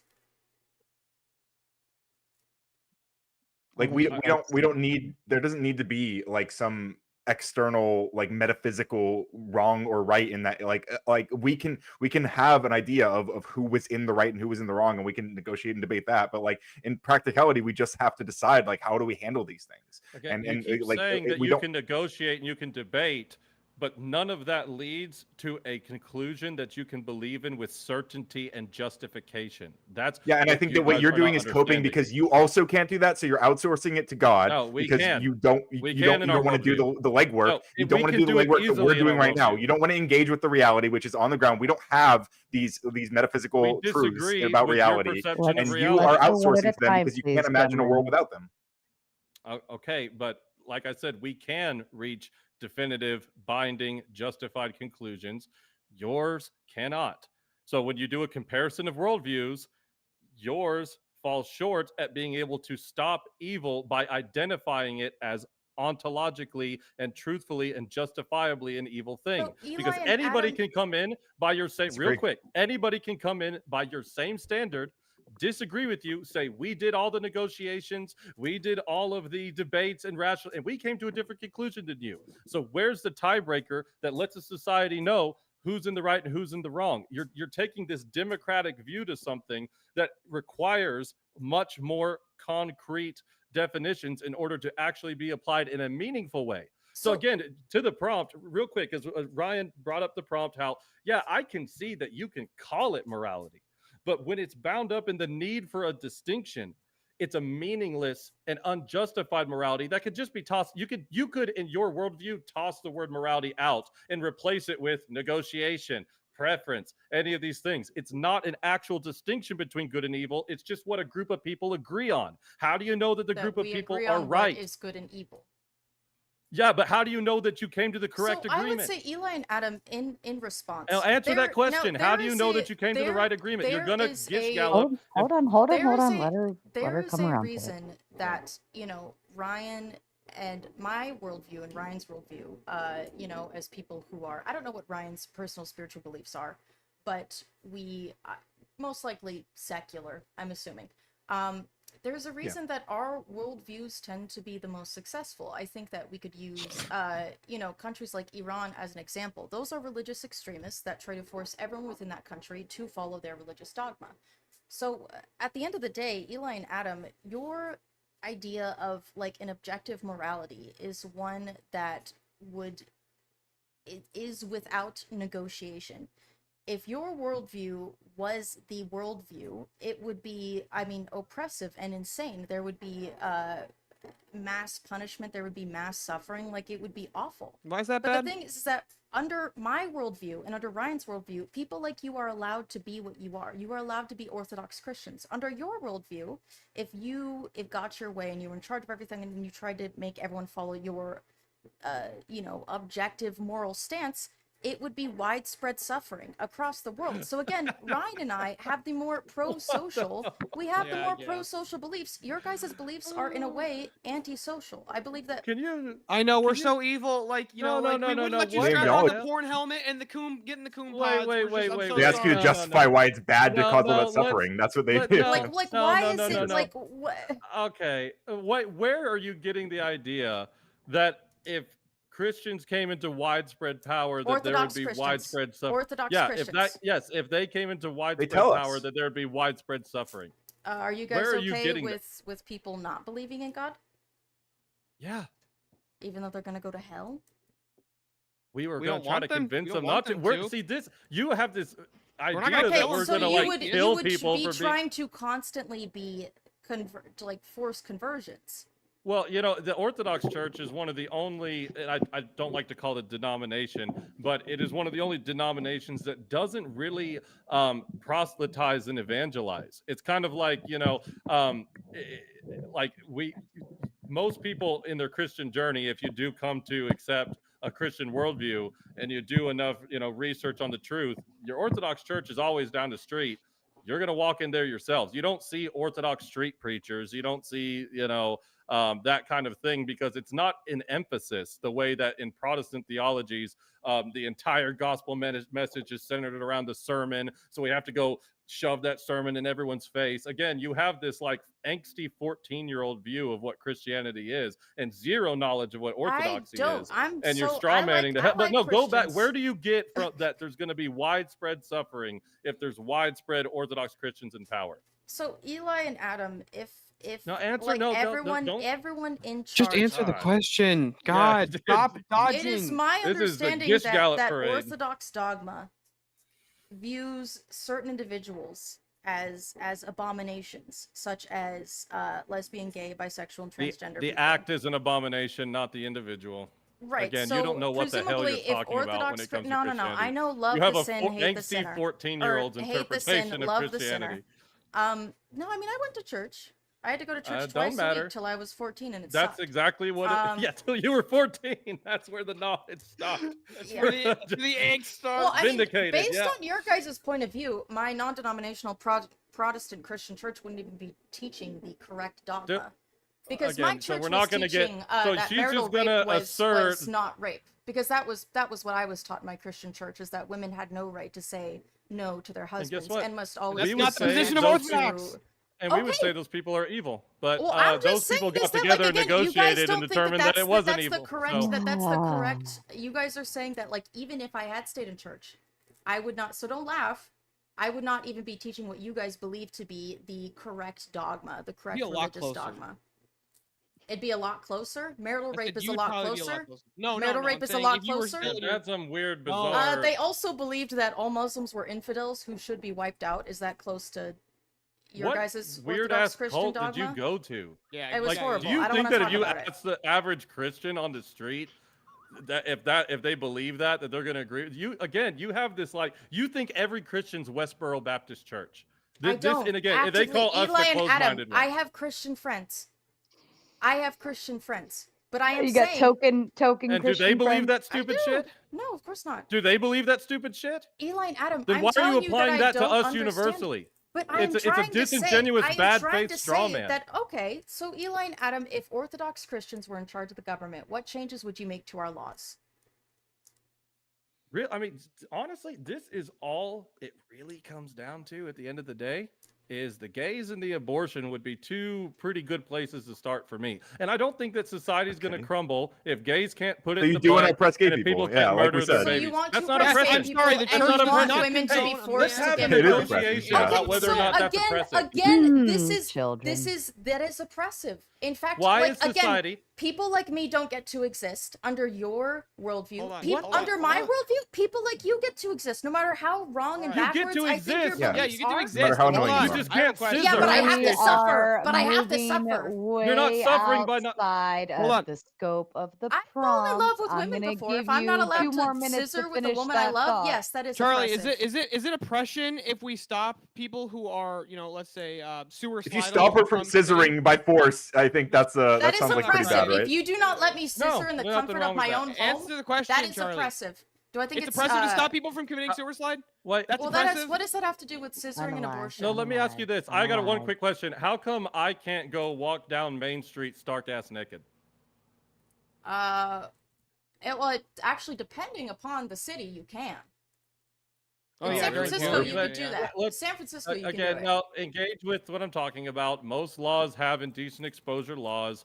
Why do you think we have you? And you might disagree with them. I would think someone from your worldview might think it's cool if everybody walked around naked. But where do you think we get those laws from? I think that typically we have humanized children to a degree. We understand that like exposing yourself physically to someone is very much a sexual act. In our culture, the genitals, specifically women's breasts, and then penises and vaginas are, exposing those to someone is a sexual act of some kind. And sexual acts require consent because otherwise, if they are done without consent, they can be traumatizing to some degree. So it is out of empathy for others that we have made it so exposing yourself is illegal in most cases. Sure. Okay. And you know what? I'll concede it's probably not the greatest analogy. I'll totally concede it, but I think it has to do with what a culture deems to be within the decency. It's a decency law, right? Versus like maybe in a tribal society, you see everybody's like wearing a loincloth and barely any clothing or Right, whatever. well, that's like the cultural because- norm. Right, exactly. So again, but do you think that somebody who is told that they cannot do that kind of thing is suffering? Or even let's just bring it back. I want to get that was a bad analogy. I concede it was a bad analogy. The first one that came Okay. to my head. But going back to whether or not you can make lesbian love with your girlfriend, okay? In the privacy of my own home. Right. Where is Consensually. Yes, but where is the suffering if you were told that you couldn't do that anymore? It is impeding upon my freedom. Man, because I like to scissor. Yeah, feels well, very I know, great. but what if And someone again, likes what to would happen streak? if she did it anyway? What would you do if she did it? But who is being Again, harmed I by my I'm not scissoring? going They into go straight to politics, jail, no. Ryan. Eli Straight to and jail, Adam, Ryan. That's where they Straight sit to jail. forever. Who is Again, who yeah. is being harmed by my Dude. scissoring only half in joking. my bedroom? We would say both of you. Why? Well, who is being harmed whenever two twin brothers commit an act of incest together? That's illegal. Two Ew. twin brothers? Yep. That is actually an interesting Thanks, Andrew. ethical I'm issue Jack. I'm to- stealing it. Thanks, Andrew. to talk about. Or the whether same or reason why we not, don't like, let you have Yeah. sex with corpses. Yeah. who's being harmed in these situations? Now it's coming down to a Two definition twin of harm. brothers. Yeah, I mean, yeah. we Who's have. being harmed? Or do you think it should be legal? I think that I would- because we in our society have deemed incest to be wrong in many cases, and I do believe that there is a So what if biological- society deems gayness to be wrong in many cases? Yeah. They Well, have then the before. gays get Standard, punished. you They just have. handed it They back have. over to us. Yes, They I'm did. sorry That's to what tell you, happened, but yeah. the way that we feel about things is often based upon the fucking the like the society that we grew up in. Our beliefs Right. are based upon the Right. society that we grow up in. So Our our morals are morality can be formed by wrong that. based off our beliefs, right? Our morality can be wrong if we only apply them to our own personal beliefs. Is that what you're saying? No, Sounds what do you like we mean? need an Can you objective rephrase it? standard. Morality can I evolve. don't think that we need an objective standard. No. We need negotiations. No. You Now, just how do you you just said. negotiate? How do you negotiate two, let's say, Oh, I gotcha. adult twin men having sex? How would we negotiate this morally? No. Are I either want to of go them down what being you harmed just by said. it? They're both adults, No. and they do not have power over each No. other. I'll would answer say that in a that it's second. not- I'm not I going to think let you it's run gross, away. but I think it's not immoral. I'm not going to let you run I away. would from this. encourage them No, not no, to no. do it. No, let me I'm engage with saying Charlie. I think it's immoral. holding I on to think, this. or I think it's gross. I think it's weird, but I don't think that it is immoral because Nope. there are What two about adults cadaver? that Hold on can to this. consent to it. No, That is everybody- how I It's feel probably about going it. to cause like it's likely to cause. I mean, like when you Can I- decide to engage in sexual relations with someone, you are You're running. setting up a situation where you might end up stopping that, and then there's going to be all sorts of problems that emerge from Hey. your breakup and stuff. And if you do that with a direct family member, I mean, just It practically, would like it it's a would bad split idea. up the family unit. It would be not good. It's what it's about a court? antisocial. Guys, can I engage with Charlie? Because she just said something crucial to the debate that I want to press her on. When I was talking about how, at one point, society collectively disagreed with gayness, Mhm. and you said, well, a lot of our beliefs or a lot of our morality is caught up in our personal beliefs in the Mhm. culture in which we were brought up. You were using that as a case against the moral code of being anti-homosexual. Mhm. So if our personal beliefs and our upbringing and our subjective feelings can Mhm. actually lead us to a morally incorrect conclusion, then doesn't that kind of defeat subjective morality? No, I would say because again, that those views towards gay people tend to change as they have changed in the U.S. I mean, we used to, put people in asylums for being gay. Right. And now right, you but- can get but married going- if you're gay. So again, we negotiated over time because people advocated for a broader application of empathy. People began to humanize gay people. There was a Based big off of movement what? based off of Based what? off of what? Our shared humanity. Oh, our shared It's humanity. a developing idea of And the humanity. realization Right, but would that that be- gay but- people are not Yeah. aberrant and that their existence is not what I- antisocial. What I think you just said is that, and again, you guys basically have conceded this, is that our morality comes from our feelings and our emotions and our culture, and that's how. It's only good whenever I like it and it fits my cause, and it's super bad if you use it against my cause. So again, I mean, Charlie that's is the how you ultimate guys arbiter of feel. morality. That's how you So- guys believe that you are the ultimate arbiters of morality too, to the point that you No, would I not let- don't. I don't, You We guys actually. would submit to not. God. You guys would not let me scissor a woman in the privacy of my own home because you think that your God wouldn't like it. You guys Yeah, are and again- acting as the ultimate arbiters of No, we morality, and think- it's oppressive. It is oppressive to force your We're getting belief in your somewhere. objective morality We're onto getting other people. somewhere. Hold on, it's like Charlie. no. Charlie, what if my religion was to, like let's just say, have good times with the youngins, right? Would you stop? Would you be oppressive to my religion? I would have empathy for the children that are being harmed by your religion. Which But what if they're not you harmed? What if know, they love again, it? Why we don't allow people to practice Sharia law generally in the sense where they kill What if their they love it? daughters who get raped. I mean, what if they love it is a crazy thing to say. I think that we have oodles and oodles of research on why this is inappropriate. However, in our society, this was also not always the case. We used to let children suffer horrible things. Again, the 5-year-olds in coal mines. People usually answer did my not give a fuck if Yeah. if kids were getting touched. in many noble families, children were being married off at very, very young ages. And I would wonder if countries that, believed in the Orthodox Christian Well- Church were practicing that as well. And now we realize that that is wrong because we have broadened our application of empathy. We have understood that children and teenagers are vulnerable individuals that need to be protected. We have empathy for them. We have applied How do our you know empathy that to it's them. broadening the application of empathy and not just broadening the application of a moral standard? Or I the could say understanding the of same thing. biological reasons for why we put the the age of Because consent at again, 18. I believe that our morality is derived I believe that I know. morality is objectively derived from empathy and mutuality. Objectively, It's objectively derived from that. Yes, No, I wait, said that wait. in my statement. So I you said do that I have- believe Wait, that is it's it the objective objectively basis subjective? of. so you need an objective standard in order to have morality. I really don't care what your You objective just standard need is. I just objectively need to to get have you to admit. you objectively either need to have empathy or mutuality. Most Why are people those the have criteria both. that we have to have in order to have morality? Because how the fuck else are you going to develop a moral code? Well, what makes You can it outsource it Because- to God, I apparently. guess you can outsource Well, what this if to my moral God, code but again, totally You disagrees keep with your saying this. moral But again, code? But I think I'm okay, very Adam and empathetic. Eli, if God came down from heaven and told you, Answer my you question guys first. you guys need to go grape and murder Dude, children. answer my question Would first. you Stop do asking it? Would you questions do and it, or dodging. would you Answer be them. uncomfortable with it? Would you be uncomfortable with it because you have been raised in a society in My which God, that you is don't wrong, answer any fucking and you have questions. empathy for children, talking and to a you She don't child. answers want to like every harm question them? you ask, dude. I No, answer she your hasn't. questions all the time, bro. I've been You haven't answering your answered any of my questions. fucking You questions. just don't You've like dodged my half of questions, them. man. You don't like them. You don't like No, my they're answers. not an That's answer. okay. If I No, asked you but- what day of the week is it, and you go, it's fucking purple, that doesn't tell me shit.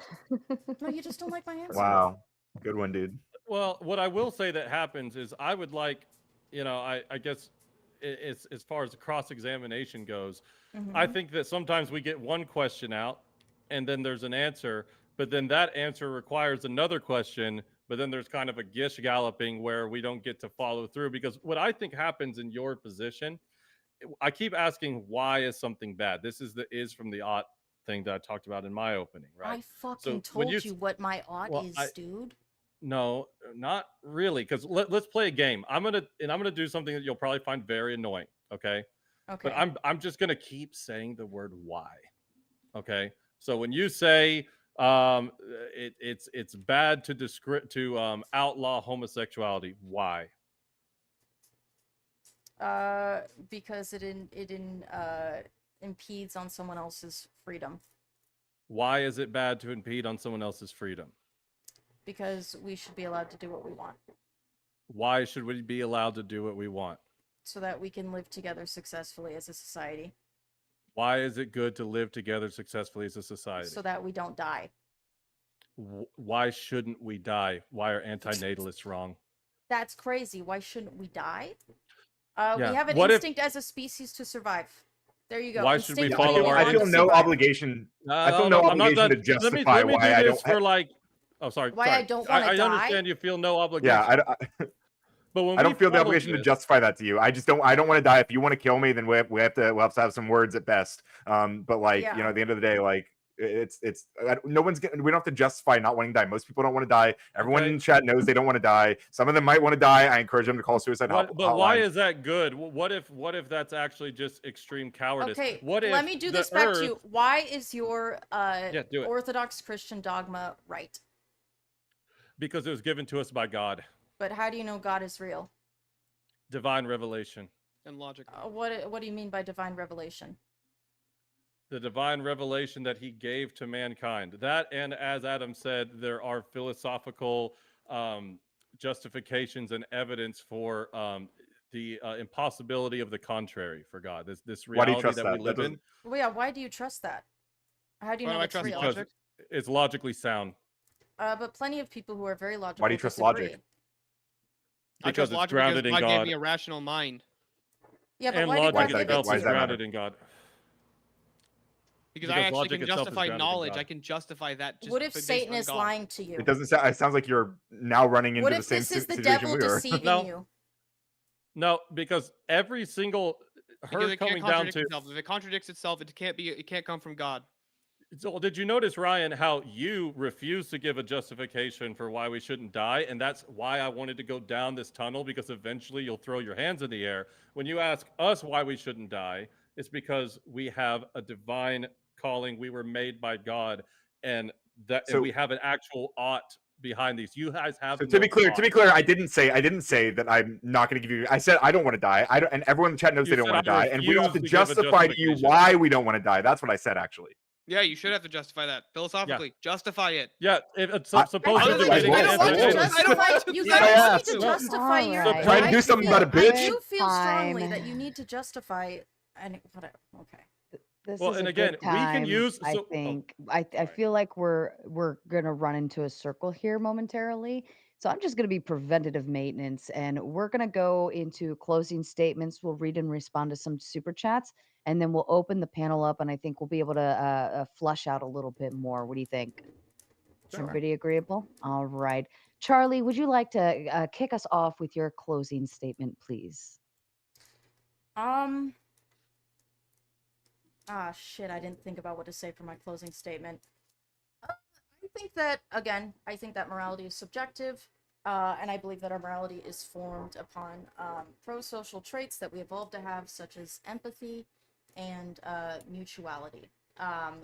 The act of negotiating our individual moral codes is how we become better as a species.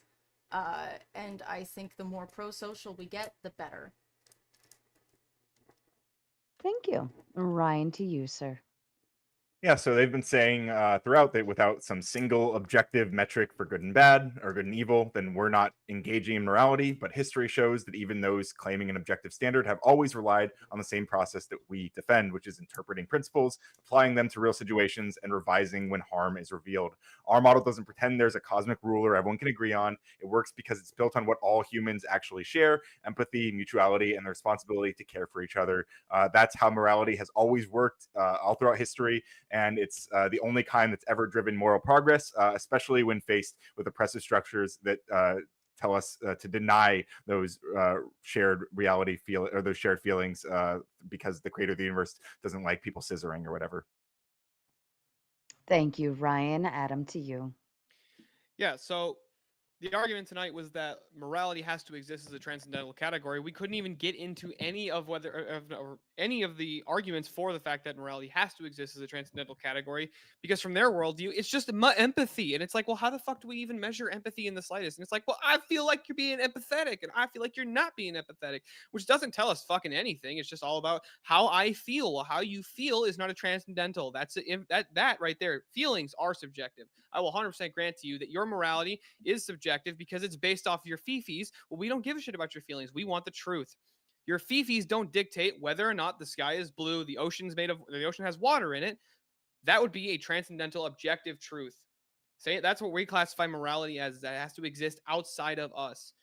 You guys couldn't even demonstrate that anything exists, and you can even justify any kind of a knowledge claim whatsoever. It's just my feelings and my preferences. Well, nobody cares about your preferences or your feelings. And I'm hoping to have fun in the open panel. Thank you, Adam. And Andrew said you have a really nice hat, by the way. Eli, to you, please.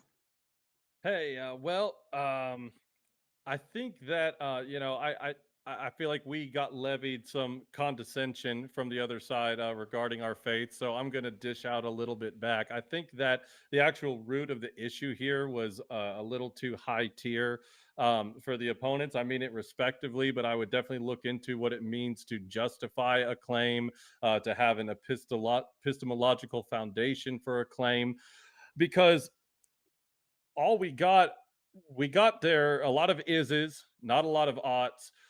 We were told that the UN is the central negotiation palace where all of human morality will hopefully one day, once all the negotiation is done, give us our standard for morality.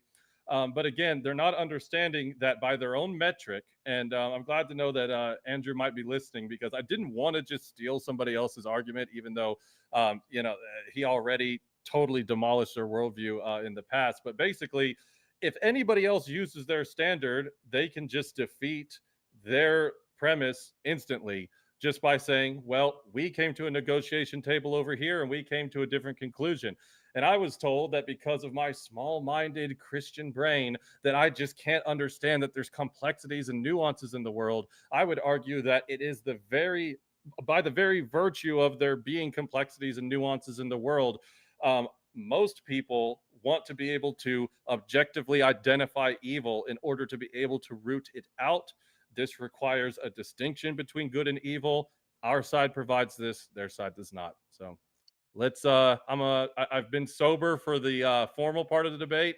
I'm gonna crack a cold one and let's argue with some fools. Come on. Well now. I'm gonna go deserved crack for a With that cold all being one in of the as well. case, you. I'm gonna go real get quick, with one that Well being too. the case, I'll be deserved back. for all of you. Go for it. I am now dropping the open panel dumpster fire link into the chat. If anybody would like to start shuffling backstage for open panel, we will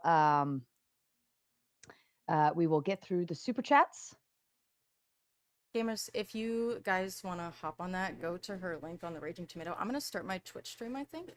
I will be right back.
Incapable of making moral decisions because they are incapable of choosing life over a bright light.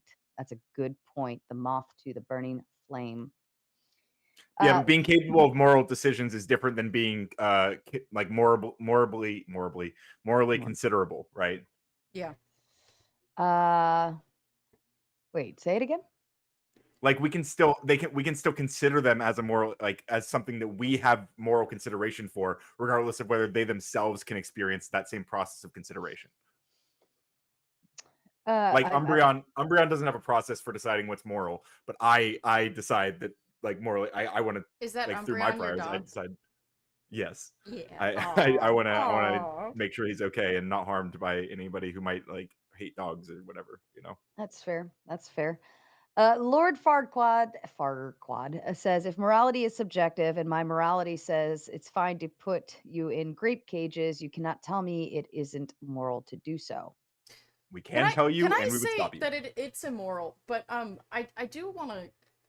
It doesn't bother me because every day when I stream, I'm used to men telling me that they want to like, cut off my head and then grape the whole. But I do think that sometimes it's in poor taste when a young lady is on the internet to start throwing out the like the I what if I want to grape you, like that's kind of crazy. Like it gets to be like a little bit too much. You know what I mean? Just want to say for the audience and for I don't think any of the gentlemen did that here today. I actually brought up most of the gnarly stuff, but just a just a point. And on this point, technically, yeah, as she just did, she can say with her mouth it is immoral. But when we go down the Y tunnel, like we did before, we eventually end up with because, man, and not any actual substantial justifying reason. Because we Which have you get. determined that sexual assault is dehumanizing. Our society has Well, determined this. what was those cum warriors of Papua New Guinea? They would say They something. actually stopped practicing They stopped doing that after they were exposed to the outside world. So they negotiated their own moral codes with They people probably that watched your visited them. videos. W negotiation. Yeah. Yeah, Yep. incredible negotiation, and no one had Wow. to be murdered for it. These men realized, wow, maybe what was done to me as a child was wrong, and I should not do it to other children. And maybe women aren't inherently evil, so we don't need to separate young boys from women. They won't be not go that tainted far. by the evil of women because women are not innately evil. Yes, we are. Don't tell them. Crucible Crusader with a big 10 to get it started, Sarah. Yes, thank you for hitting that goal. I was a little nervous you guys weren't going to hit it off the nose. I was getting disappointed. Sarcastic saying with another 10, blah blah blah blah. That's all I hear. Ryan went to change his diaper and Charlie still looks like she needs a blood transfusion. So nothing has changed. I love playing Yahtzee. It's a good game. Yeah, okay. Thumpy Weevil says, Sarah, get a drink on me. I don't have any alcohol in the house, but thank you. Thank you very kindly. I need to go stock or something. Cleaner says, all temptations are just that. Doesn't matter if you were genetically born with them or you learn them in life. God ascribes that we resist temptations. Like alcohol. Well, I mean, temptations Well, we have could be we have an a lot idea of- called economia. So if, let's say, for example, in the hypothetical, Ryan really struggled with, like, let's say he's a former alcoholic, right?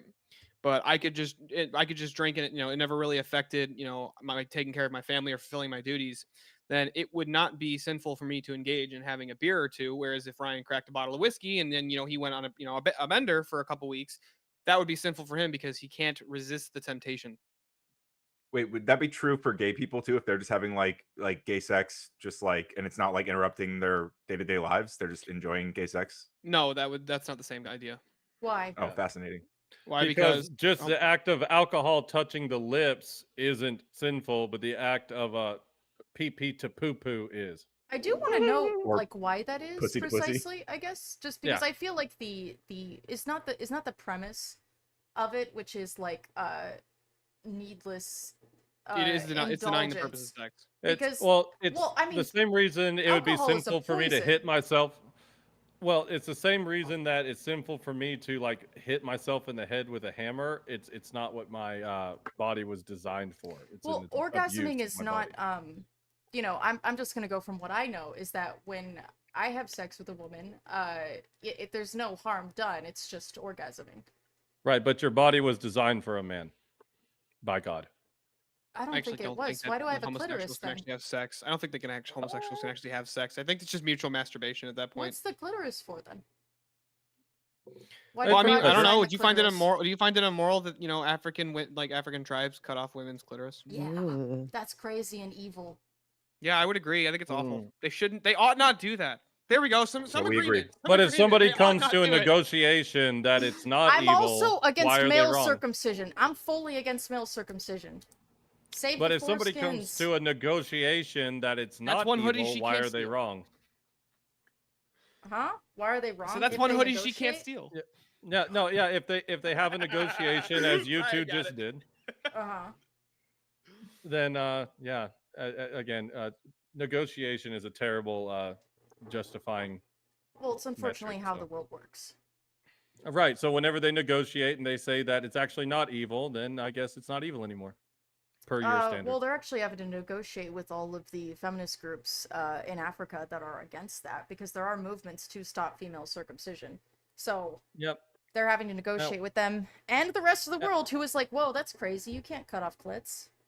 Right. And whenever those Ooh. feminists Evil, lose the right? negotiation, anyway, go ahead. All They right, did for a long K2 time, keep right? on trucking. Says Sarah, I'm going to need to start buying a carton of American Spirits instead of individual packs now due to my new nicotine addiction because of your show. Sorry, K2. I know we just keep it lit over here. Christopher says, can consequences be used to measure morality? I think that consequences can be Mm. indicative of the majority's morality. Yeah, or we can use the idea of like things we know to be consequential. We can use that when considering what we decide is good or bad, like morally. Like Yeah, sure, Yeah. sure. It could be part of the process. Yeah. Absolutely. Yeah. In a steel manning of their position, I see where they would get that. Well, we empirically verify that if you do this, that this consequence happens, and that this consequence happens. But again, those are is statements, not ought statements. Fair enough. Thumping Weevil says, read the Bible before you lean on the word of God in a debate. I will say that I have. As a child, I did read the entire Bible when I was 10. I don't remember what edition. It's whatever edition my dad had in the house. But also, so was it Lot that wanted It was to Lot, have? yes, It was it was Lot. Lot. Why didn't you guys know about Lot? I thought that was I like suck Bible with names. 101. Okay, I'm terrible with names. That's okay. God will Happens be to the best of disappointed. us. It took me like Fair 2 months to actually like remember the name of both my deacons. Okay, Oh. they were just Father And- Deacon. And I everything. don't. I want to make one little disclaimer that I try to do anytime. I'm here to defend, the Christian position, but I always, I try to stay as far away from like teaching the dogma myself because that's a priest's job. So Neither of us as- speak on behalf of the church. Neither of yeah, us are those exactly. priests. Yeah, that's And totally fair. and anybody who's interested in Orthodox, what we really believe, don't take my word for it. Don't take an online Talking Faces word for it. Please go to your church, ask your priest, get catechized. Don't take it from me. Go through catechesis, then come listen to me, Babylon. Yeah, don't listen to us. We're chief among sinners. There you go. Fair enough. Mike Ball says, my feelings. Yeah, and just to be clear, I agree it's our feelings, but I think it's the same for them. Their feelings just they decide to outsource their morality. They feel that they should outsource their morality, but it still Well- ultimately comes down to a feeling at the end of the day. What if They I do just things that deny I it, don't want right? to do? I feel like I don't want to do them, but I still should do them. Yeah. Yeah. The Orthodox, this is what I think the biggest misunderstanding is that when you really do get into specifically Orthodoxy, it's all about like asceticism, fasting, denial of your initial Your impulse, feelings. Yeah. So, I mean, it's like to think that we just like all feel this like, oh man, don't gays just suck. Yeah, let's all get together. And, it's actually an introspective, like trying to, I'm not going to get into it, but it's a straw. I mean, man. is that It's a not the straw man to go premise that way. of kind of Christianity at its root? I always forget. Is it Augustine of Hippo or Alexander of Hippo? But he was kind of the guy that Michel Foucault has sourced as the one who kind of did the whole like spirit body split in Christianity, in which your body with its temptations is kind of trying to constantly pollute you, and to keep your spirit clear you must resist your bodily desires, which is I mean, at some level Well, it's can not make all sense, of them. Like, you know? like we're not to, like if you're hungry, you're not like to starve yourself. But it's like the reason we fast is to deny like the temptations of like Yeah. engaging in like a massive steak, right? Where it's like, oh, dude, that looks so good, and I just want it. But we're trying to deny the earthly desires that are unnecessary. Yeah, but Yeah, again, it's it's an because you exercise. feel that the end result outweighs that initial feeling. Like you're overriding one feeling No. with your feeling that the result will be better. Yeah. I would say it's a factual thing that because again, it's like it's not viewed as a sin to not fast. It's just a recommendation of the church. But it's like an exercise, like you would go to the gym to exercise a muscle. If you're going to resist the temptations of actual sin, fasting is like a way to condition the body to be Resist stronger temptation. against the temptations of sin. So Fair enough. Amazing Grace says Silent Scream was created in the early 80s. The Medical Association won't allow a more recent version because women would be horrified. What is Silent Scream? yeah, I don't know what that. I is, don't know what that referring was to. either. I figured maybe because I live under a rock, It's a somebody else short would. film? I don't know. Let me message my papa. He's a very Silent old scream is what doctor. I'm doing every time I want to say something and can't because I don't want to interrupt. Oh, it's an That's abortion fair. film. Scream Yeah, is. it's Silent Scream. It's an old abortion film, apparently. Oh. Fair Oh, enough. okay. Gotcha. Defund the UN and NATO because they're useless. Let's take that money we will get from that and deport Ryan and Charlie back to Weetard land. Bye. All right, bye. BB says the definition of morality is objective, regardless of personal morals.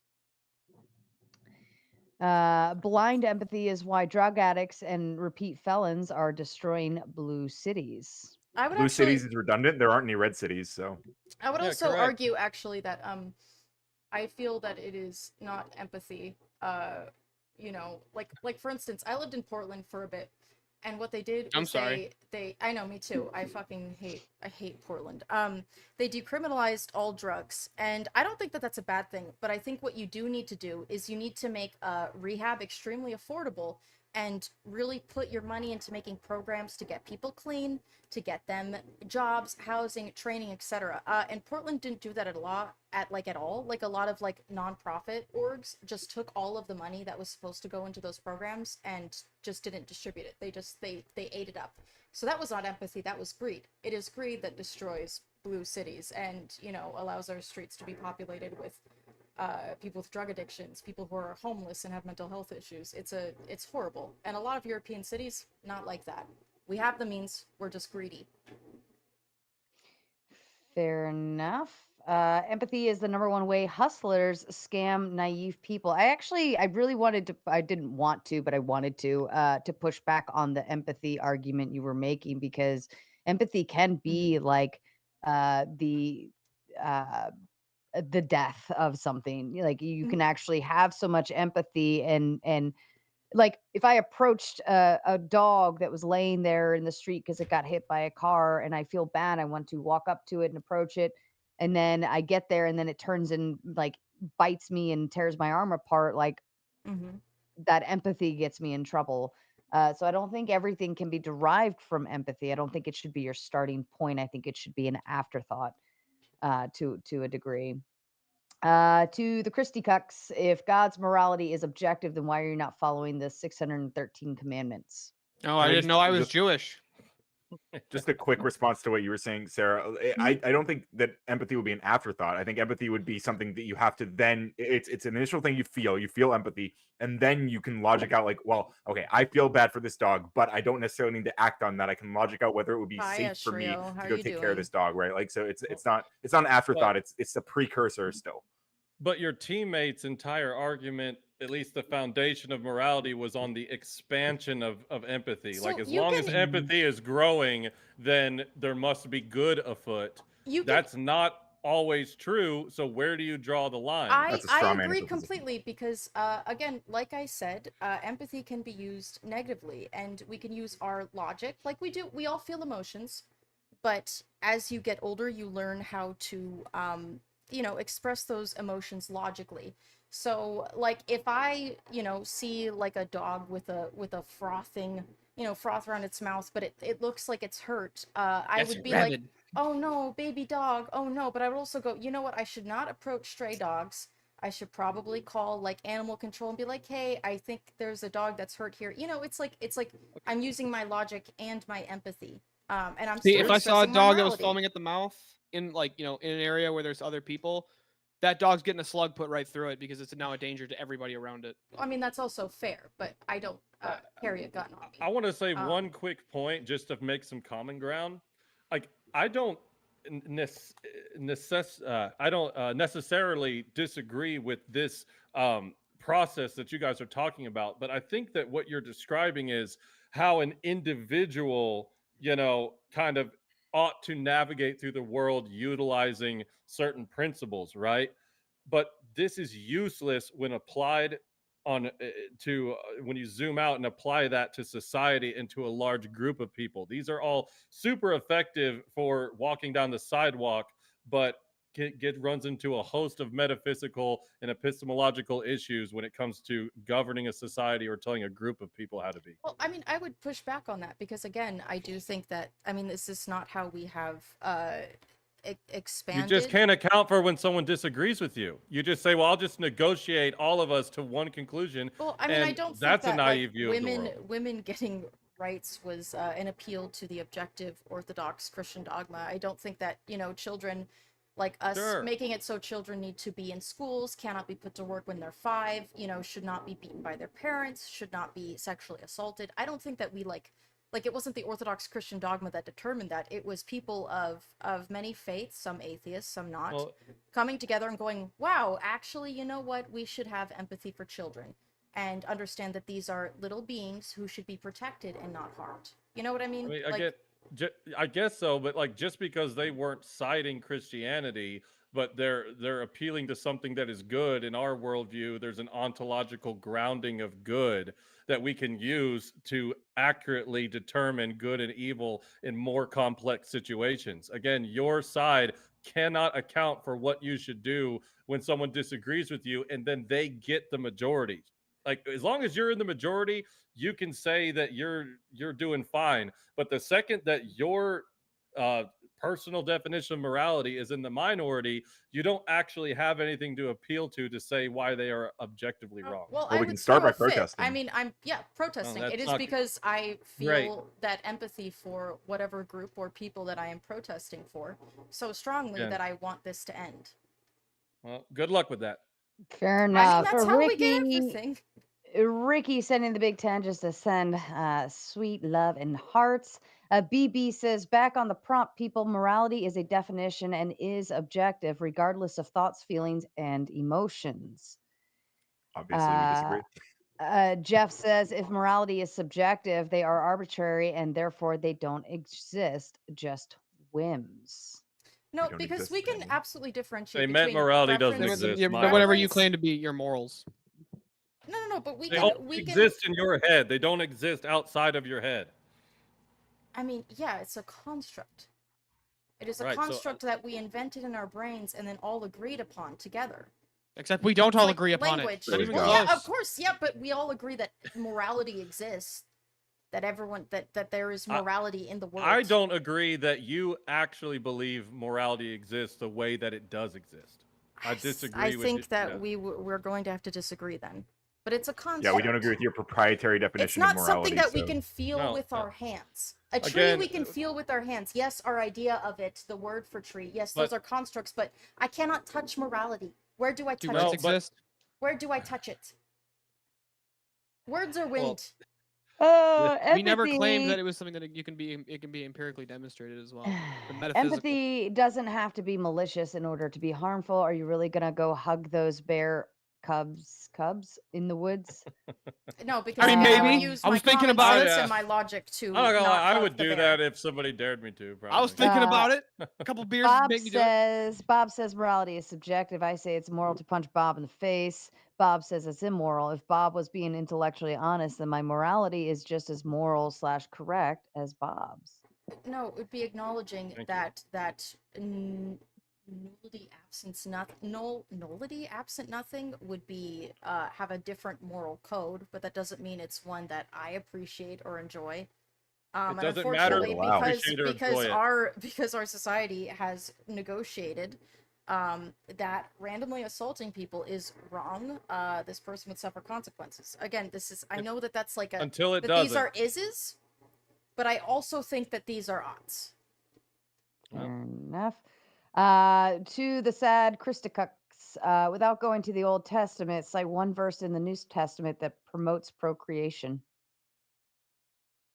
Well, I guess there's not one like Genesis that says directly to be fruitful and multiply, but what the fuck does that prove? I mean, we take both, so it talks about how to, accurately love your wife and how to be respectful to your wife, and there's procreation all bound up in that. So Amazing Disgrace says empathy never built a nation, nor will it sustain a society. I think empathy can Not be a true. very big weakness.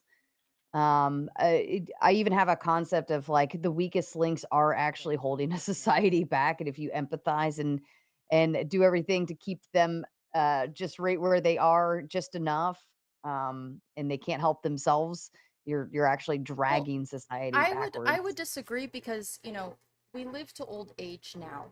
So at the end of the day, mentally and physically, we will become weak. And I don't think that that means that, because like my grandparents may not be able to walk as well as they used to, maybe can't walk at all, or maybe their brains are a little bit more gone, their hearing's gone. I don't think that we should like execute them for holding us back. I think that we should love them, I also feel that that's like, is that not Christian? Will the meek not inherit the earth? Now you're utilizing the morality of Christianity in order to prevent us from killing our grandparents. Congratulations. Well, no. I'm trying to demonstrate to you that your worldview does seem to emphasize that we should care for others, even if they're not productive members of society. That we should care for the meek and the weak. No, Well, yeah, Right? but from Yeah, your right. worldview, if the Well- consensus came up that we shouldn't, there's no you can't tell them that they're Look, wrong. and No, we I can would say that justify it's not why. an adequate application of morality, and I would raise a fuss because I want my moral code to be the moral code of the world, just as you want your Yeah. moral code to be the moral code of the world. Even if you're Oh, appealing wow, to listen to that God. admission. Listen to that admission. It's I mean, not it's also our moral your. code. I don't own. So I literally don't your know. You position don't own as well. Christian ethics. It is your Yes. position that you have subjectively, It's as not- an individual, decided to believe. You have It's not individually located in my mind. decided. Well, hold on, It's even if that's located the case, outside of my even if mind. that's the case, that I You have the subjectively free will. came You to have it. the free will to believe these things. You or not literally believe these just things. admitted you wanted to impose your view on the entire world. Like when you talk about arrogance, you really think you have it all figured out and you need no help. Well, Hold on, no, I have some because it would questions. be Charlie, continued negotiation. It would be Alright. continued Charlie, is the Earth flat? negotiation. Three No. more. You're We're flat. opening the panel, and then you guys can have some fun. Q-Tard says, I cook bacon in the microwave. I believe this is 110% immoral. What say you? You should burn in hell, That's a Q-Tard. 1000% I'll allow it. immoral. No, Yeah. that's down home. that's That's straight how hell. Mama I feel used like to do that's it, baby. unsanitary. Isn't that No. kind of like? Wouldn't No, that you be- know what can my you mama cook did? bacon? You know what my mama did? She cut 2 triangles in a paper plate and pushed them together and put paper towels over that sucker. And when that freaking microwave was billowing out steam, I knew it was time to get up. Let's go. I'm with you. God, Where are you just put from? it- What the fuck's wrong with you people? We was Steve, poor. burn. Now, I like putting it The in bacon did burn the sometimes, oven, actually. actually. But That's even worse. I take the microwave Wait, right out of the fire. no, It's gotta be What about flat the in the bacon? pan, right no, there, slow with the cook ham it. and With the the egg. Slow grease? cook it in the What? oven. Trust me. Put a sheet out. Like That's how my mom makes the bacon. That's why I mid-level like it when my heat. dad makes breakfast. It's way fucking better. Oh, no. Wait. Do you have a Sarah? Do you have a link to the open panel thing? Yeah, I can drop Do it you in mind the if I back share chat it with for my you. It's the audience? same link. It's the same link that I sent to you, if that makes it easier. But I'm gonna- Oh. Yes. No, yes, Bring yes. on the drop in the- horde. Bring on the horde. Oh no. I'm streaming on Kick. I'm streaming on Kick and YouTube today, so it's much smaller. If they Um, try to jump in right now, it might tell them it's full, because I know I got a full backstage right now. Yeah, but I got a that buddy doesn't- backstage who's trying to join. Or, Yeah, he's not backstage. He's trying to get there. the little thing's been going off like the last 20 minutes, just people trying to jump in, but it's full, and I got a lot of seats back there. It's just full. Brainbender says, Sarah, you do well at controlling the panel and over speaking so we can understand and follow. I hope I do, and I hope I do it agree. well enough. I agree, Sarah. Yeah. The way I explain my show when people ask, so what kind of show do you do? I'm like, I just yell at people and tell them to shut the fuck up. It works. That's fair. I Last love it. one, Nicholas says, legalize all drugs to tempt addicts, then use the very money they spend on a free rehab instead of just denying them the drug to begin with. Well, the issue with that is that like people will, if they have an addiction, they will seek out drugs. It is also like when someone's body becomes dependent upon a specific drug or poison, if it is stopped suddenly, they can die, which is not what we want, of course. I do think that people, and I feel this very, I come from my mom's side has a lot of people who have struggled with addiction, and I do think that extending empathy and love to those people is really important. You know, no one is a lost cause. There are substances that are highly addictive that people can just get trapped in, and it can often start with like maybe you break your leg, and then the doctor puts you on an opioid, and then you get hooked, and then that's suddenly cut off, and then you're, I don't know, seeking heroin because your body needs it. Like, it's, I don't know, that's how I feel about it. That's You fair. could be based like my dad and just say, nah, fuck that. I'll just deal with the 5 herniated discs. That's what I do. That's I herniate. insane. I slip a disc at least every 3 months. I have a herniated disc too. I've never Sarah. taken a narcotic. I've been there, then. Sarah, I was no! there. It happened to me a couple years ago. Worst pain of my life. It's what I did a couple weeks Daily ago. sciatica, man. Completely pushed it Yeah. out. The sciatic, ooh, it's the worst when you feel it in your knee. So bad, Oh dude. my Check out but- Mine Bob goes and literally Brad. all Bob down and Brad to on the joints. YouTube saved my life, dude. I had no medical coverage or anything, but Bob and Brad on YouTube literally changed my life. I could not move, or I had to move. I had to walk for like 2 months straight because I couldn't sleep. Like I just had to walk around constantly to Mhm. alleviate the pain. But Bob and Brad helped me out. Jesus Ice, Christ. ice on the Ryan. back, feet up on a pillow. It usually does the trick. All right, let's kick I off get the drunk. open panel dumpster fire. That can help because it actually relaxes your muscles, and that is the part that actually is triggering the nerve. It's not the herniated disc. That's not the Mhm. problem. It's the It's a muscles cycle. spasming. All right, let's fuck it up.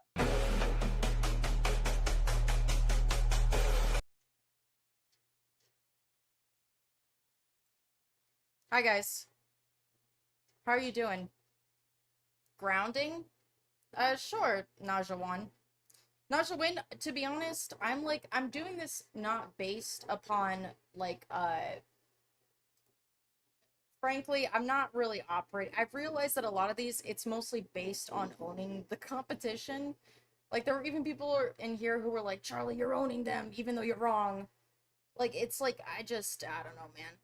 I feel like my basis is fairly sound, but actually, Najawan, send that to me, on what grounds what. Thank you, Jonathan Schaefer. Thank you, thank you, Najawan. Sorry, I've had a little drinkity. I probably won't stay in this one for long, and then I'm gonna switch to Twitch, okay? Oh god, here we go.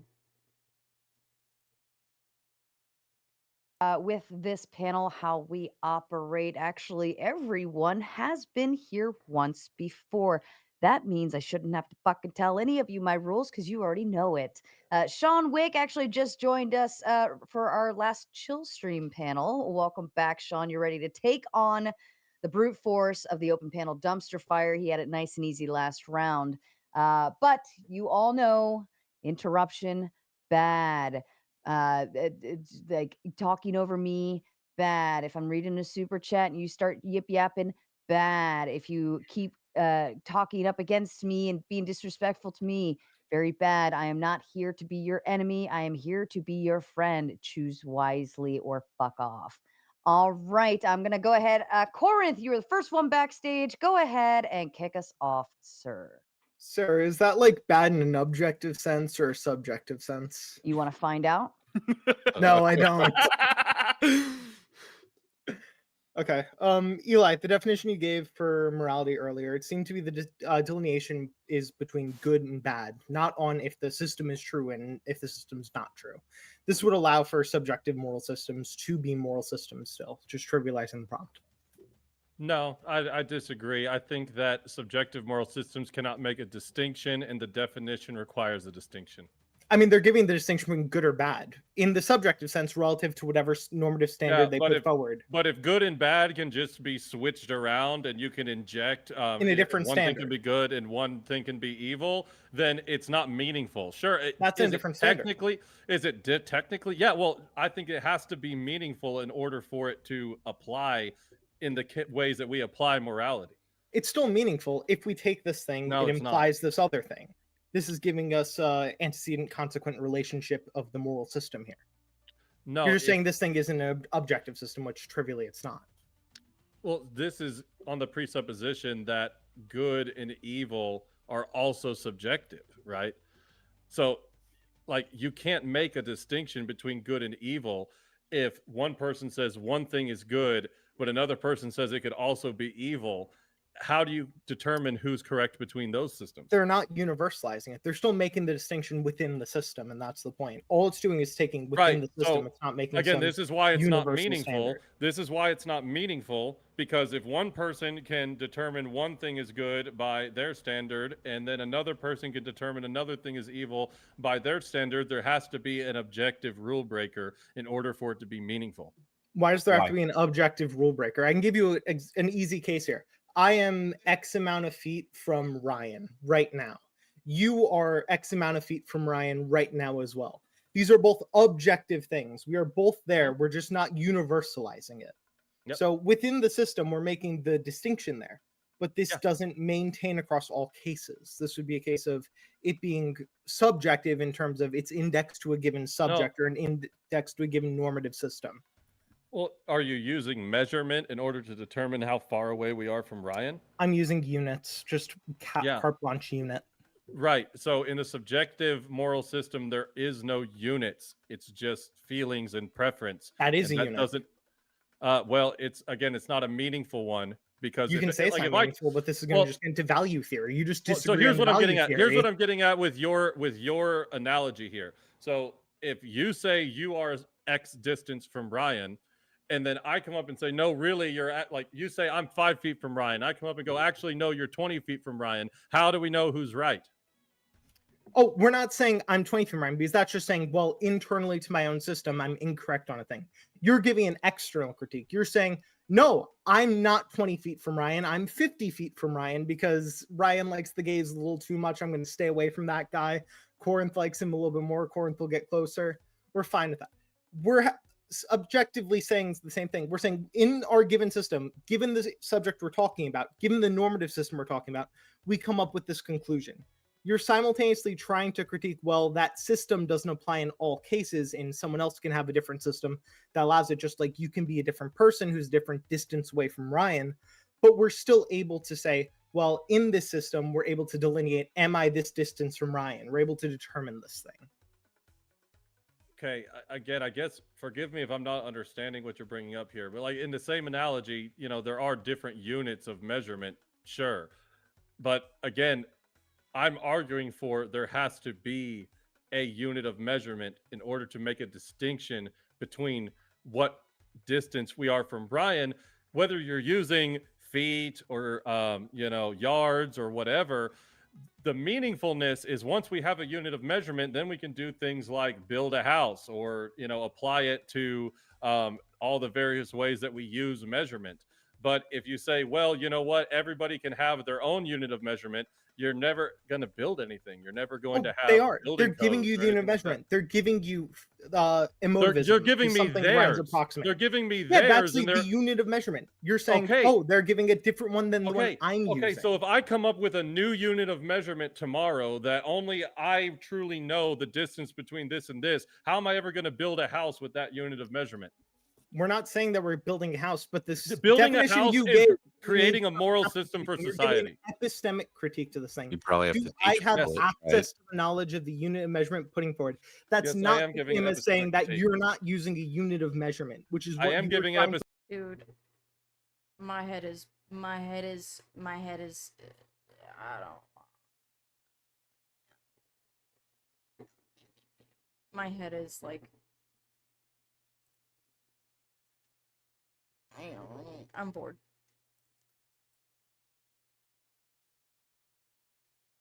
and it met the criteria of the definition you put forward No. at the beginning of the debate, No, because insofar as it's able to distinguish between good or bad. it is not able to distinguish between good and bad in two objecting personal moral systems. That's what I'm talking about. Oh, that's not what they're putting forward. We're not saying can each subjective thing come to an objective conclusion. That's not what was Right. put forward by your definition. It was, does the system? I did, Mugiwara. Well, I have it muted right now so that I don't get in trouble. Ryan, how do you feel about murder? Good or bad? Generally bad. How do you feel Right. about hugging Umbreon? Good or bad? I think it's good, necessary. Yeah, see, he's able to give the distinction. You might Right. think, oh, I don't agree with that conclusion, but that doesn't mean Ryan isn't No. using a moral system. No. You just don't think that moral system is true, No, which is a here's the fundamentally thing. different claim. He's not giving a distinction. Here's the thing. Whenever you're using a Was saying subjective good moral and bad system- not a distinction between good and bad? No, just saying it doesn't making a distinction. So It is whenever definitely he making a says distinction. no, whenever he is saying that, you act in a subjective moral system, you don't actually need a distinction because your feeling, he instantly That knows is the that. There's distinction. no comparison. There's no That is the distinction. This it's is not a so distinction, funny. it's an The assertion. internal mental state you get from these actions is a distinction between these two actions. It's an assertion. Or do you think not that a those two distinction. mental states are identical? Do you think Ryan two feels mental states? identically about hugging his dog as he feels about murder? Depends on who I'm Feels murdering. Well, yeah, well, I don't know what you mean by You're that. feels murdering me. identically. No, I wouldn't. No, I wouldn't kill Corinth. I like Corinth. What if his Yeah, dog doesn't want to I'm be talking hugged? I about- like this. I So, like this. Well, Corinth whenever individual. I'm talking about distinction, I will admit I am implying that there is what we call a philosophically real distinction. And if you look up what it means to have a philosophically real distinction, it's between two ontologically real things.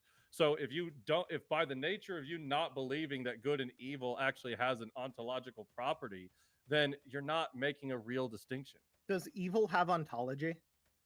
Hey, I was just going to ask the same thing. Yeah, again, well, not in our worldview, but in evil action. Does. Okay, so evil doesn't have ontology, yet you need not the way that distinction. good does. Now let me be clear. So in ontological, between, let's say, an evil action and a good action. Now a good action is good because good has ontology, but an evil action, again, evil is the privation of good, at least.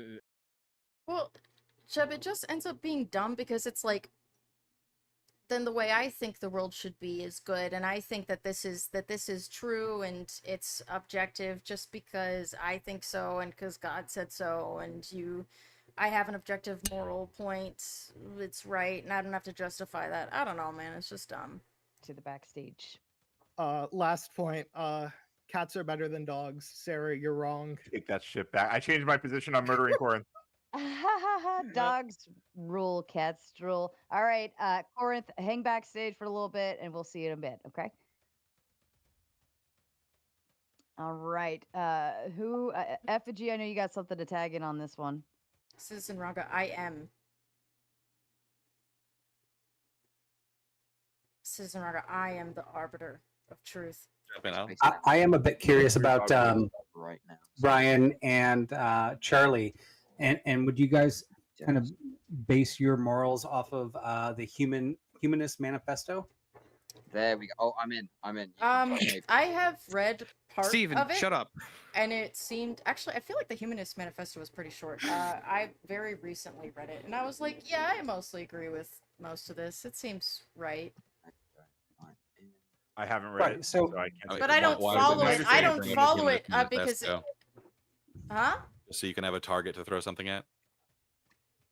Like What? we don't have to bring up the Humanist Manifesto to actually have this argument.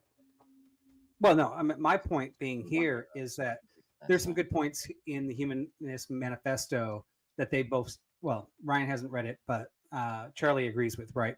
And Not part of fully and that completely. is- It's not a biblical and text. you guys to me. actually did it in your little debate between each other, saying, "Hey, we both have an idea, and we don't necessarily agree. So let's have a discussion, and let's come to a conclusion with that discussion, right?" And Uh-huh. in that particular case, that was subjective, and you guys were taking your two subjective ideas and trying to Yeah. come up with something that comes together. Correct? Yep. Sure. Yeah. And is your ultimate goal for the best of humanity? Sure. But I don't claim to know more or what, less, but what I is mean- going to be best for humanity. Yeah. That phrase is doing a lot of work there, I would Yeah. say. Yeah, it's a lot of work. We do it every day, Generally. right? I mean, we've got secularists, we've got Christians. We're all trying to work to find our common ground. Yeah. But it's Not still all of us are subjective. working to find common ground, but yeah. And would you not say? I mean, you would think that my ideas are subjective. So, but ultimately, would you not think that there's an ultimate objective truth that you're coming to? Because based on what you guys are doing right now, is saying, hey, there's two of us. We're trying to come up with our subjective ideas and our commonality.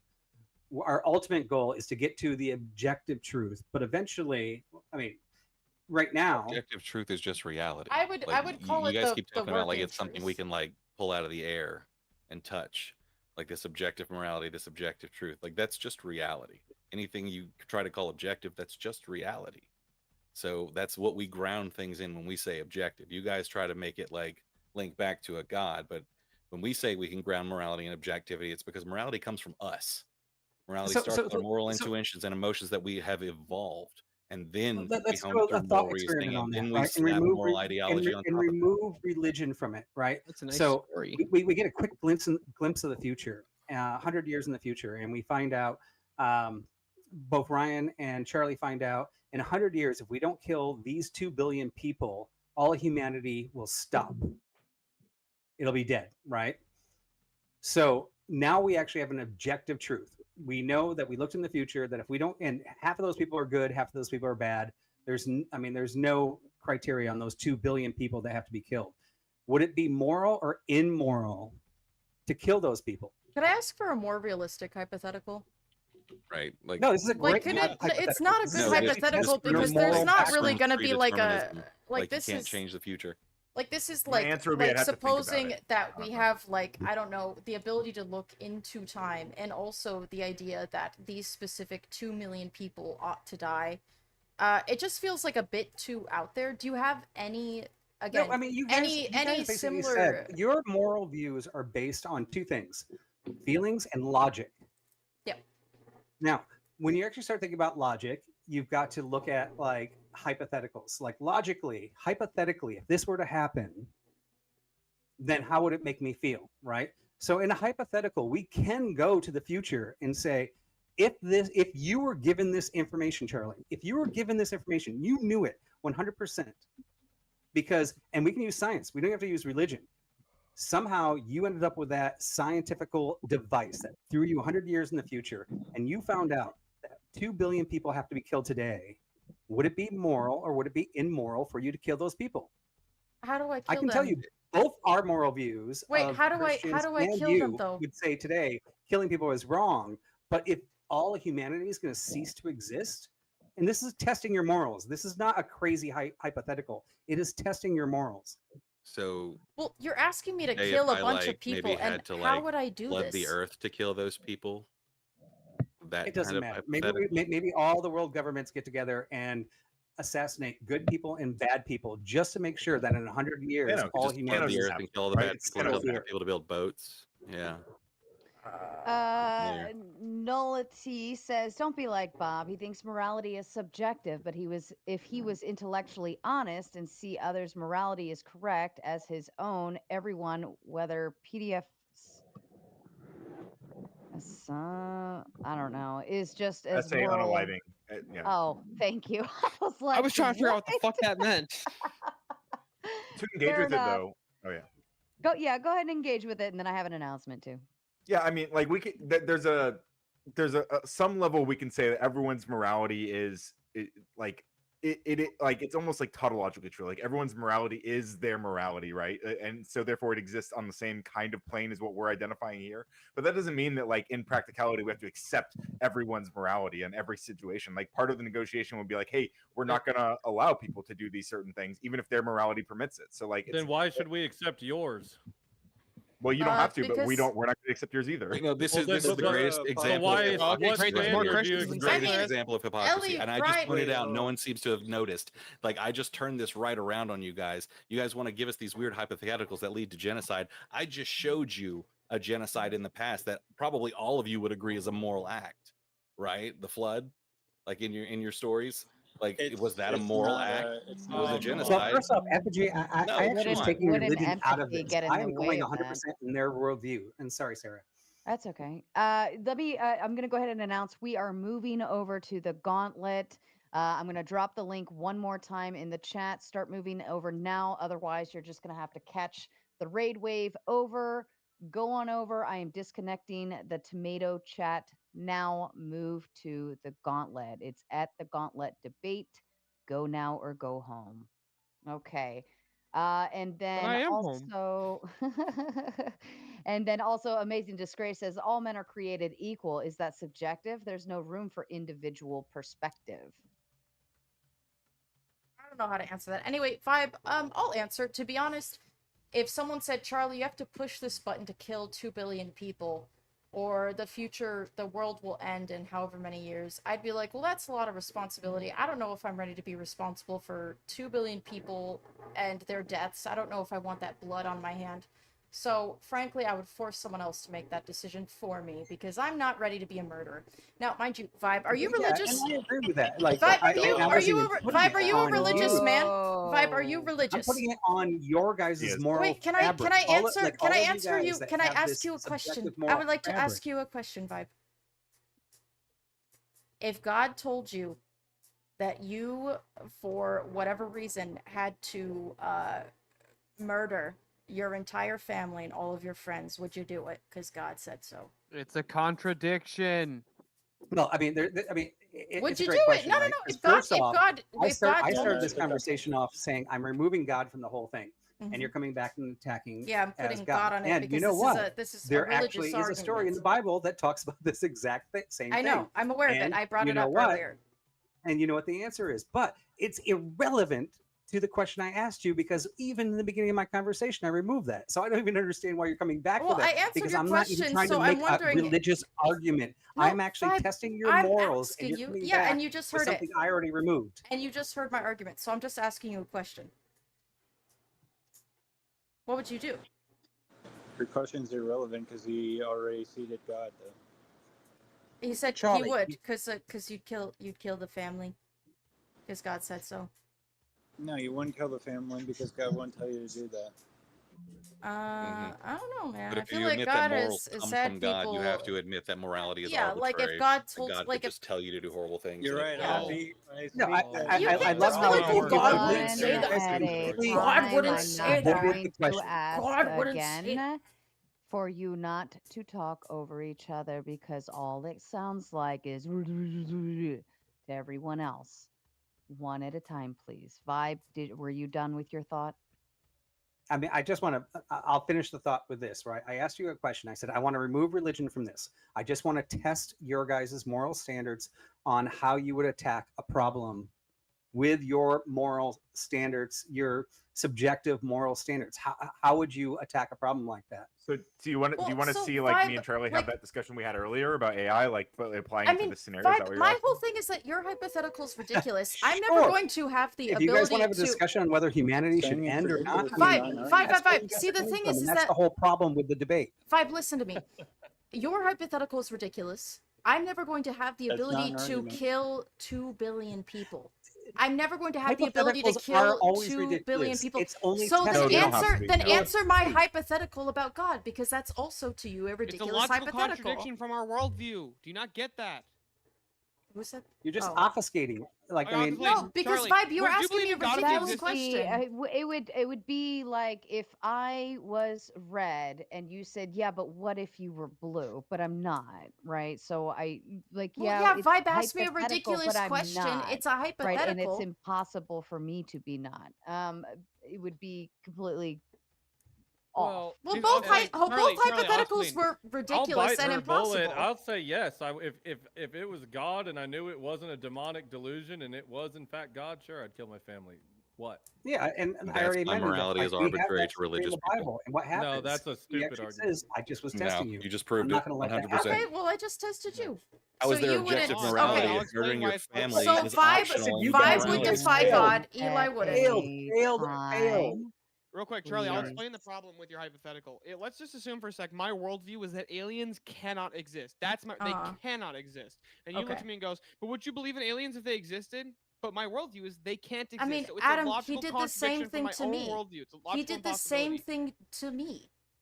Well, and I wanna No, he just didn't. address It's what not logically It's a impossible. logical for that to happen. impossibility to know that that I'm situation never in going mind to is also have the logical Not logically. capacity impossible. Where's the to. contradiction? I Where's the can't contradiction? read the future, man. Where's I the can contradiction? time travel So and I if we apply cannot it to read the something of future, dude. today- I'm not an oracle. That is Hold that on. is a There's no fact. contradiction, That so is a it's not fact. I logically cannot see impossible. the future. It is That's logically true, impossible, yes. dude. I cannot see the future and know for certain this would save humanity. They're both What does it mean for something to be logically possible, Charlie? that it could happen. He said if you could see the future and know that you needed to kill 2 billion people, that's not No, no. possible. Within I the cannot see the hypothetical, future, he's bro. granting you knowledge. There's nothing that's Okay, illogical well, I about have granted hypothetical Vibe whatsoever. knowledge. I have granted Vibe knowledge. God said, kill your family. There it is. I granted That the is knowledge. a contradiction but of itself. answer It his defies I the granted nature the of knowledge. God. I granted the Answer knowledge. his Why? God can't talk Eh, to you? No, it contradicts God the Maybe your is nature ears of are talking God. to you. closed. I'd like to ask Charlie a question, if that's all right. Okay. Yeah, go Is ahead. that okay? Perfect.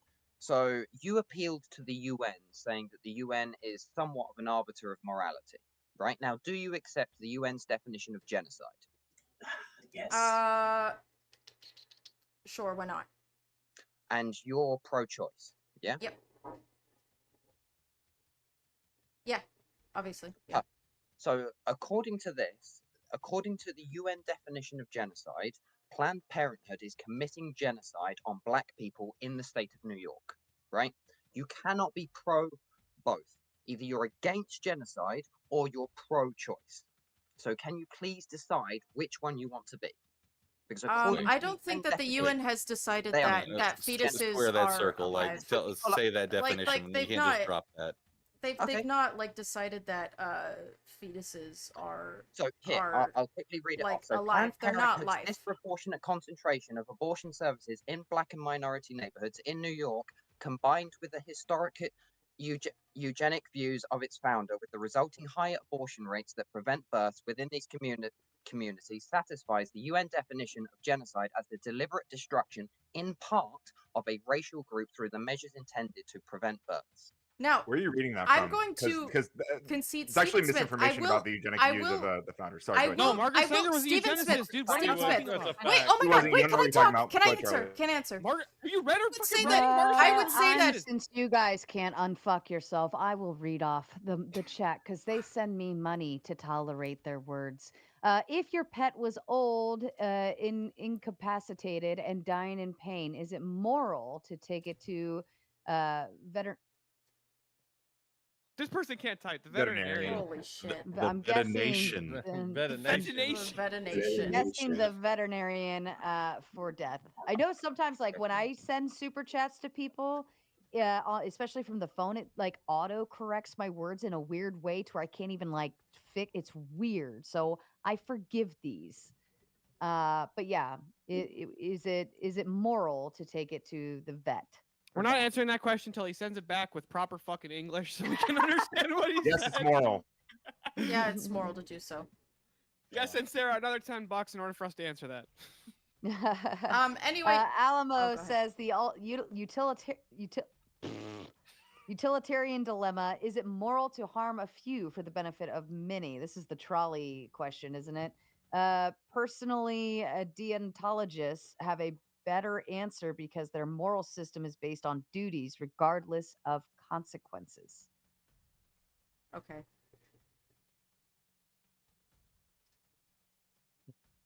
Yeah, but No that thoughts? regardless of consequences part can get pretty fucked up.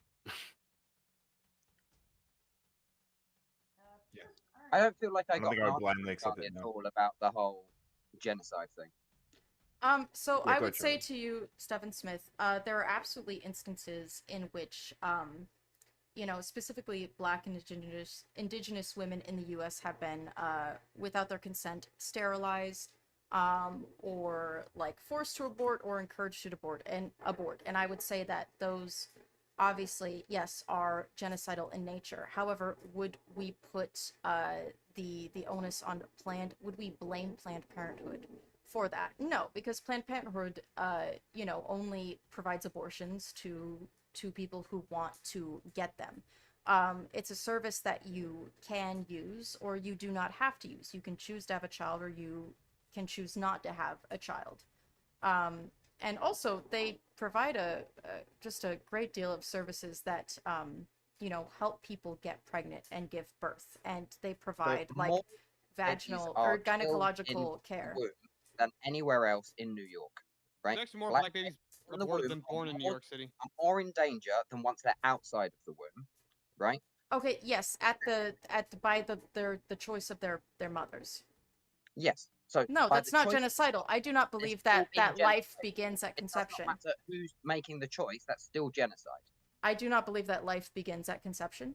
So Okay, I got it. would So have then to if- degree. if I would we have to decided degree that upon no more Native your. American children Fine. could ever be born, and we aborted all of them, right? That wouldn't be genocide, right? We didn't kill it them. would Yeah, be because we you're killed forcing everyone. them. We forcing made that people distinction to already. abort is like, yes, that is genocidal. You guys get that consent is the hinge upon which morality turns, right? Why Like, does somebody Jesus get to consent Christ. to murder another person? That makes no sense. Because that person's growing inside of them sometimes. Oh, great. So I should just be able to like kill a baby because it's dependent. If it's right? growing inside of you, yeah, actually. That doesn't is logically it follow. a human or not? That actually doesn't logically follow. You're gonna have to justify that a little further. Just because it's dependent does not justify killing it. Sorry, no. Yeah, Well, I that's think that just- you don't owe the fetus your body. Okay, I that's don't an believe assertion. that. Is I it a justify that. human? Yes. Yeah, I agree. I I think that got if it cannot survive outside of the womb, it's not a person yet. Okay, Okay, got it. So a And, 1 week old baby is move not outside cannot the survive womb. outside. What Cannot about a survive child outside of that's the born womb with unattended. cryptocephaly? So that's where their brain doesn't form. There's just water inside their skull, right? Huh? They have no consciousness, right? Do I have the right to kill them because they have no consciousness? I'm sorry, could you repeat the question? So there are people that are born with a condition called hydrocephaly. This is where their brains do not develop properly. They have water inside their skull rather than the brain. So they have absolutely no consciousness. They have a brain stem so they can react to stimuli, but they have no brain, right? But they've been born. Does anyone have the right to murder them because they have no consciousness? Are they a person? I mean, I think that like being brain dead, that is actually No, they're not brain dead. They're not brain dead. It's different. So they don't have consciousness. Practically, They though. do not. They have no cannot consciousness. think. They have no brain. They have no brain. Yeah. They are. Forgive my terminology, please. I'm not trying to be rude.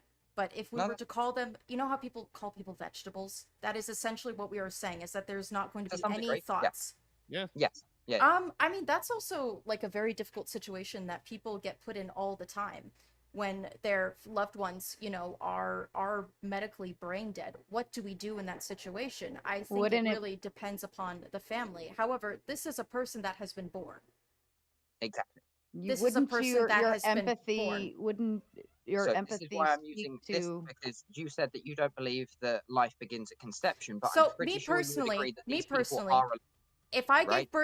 gave birth to a child and the doctors hydro- told me that there is no brain activity, this child will never have brain activity, There's a this brain child will stem, never so there have is a brain thought, activity. but it's not There's going no to be brain any thoughts. activity. This person Wait, is not so going you to can shine a light and they will react to it. They have some level of like cognition, but they don't have consciousness because they don't don't have a brain. have consciousness. They definitely don't have I consciousness. mean, because I they lack would a brain. I would personally make the decision to Well, you just said they had part of a brain. You have a brain stem. They can Brain react to stem. stimuli.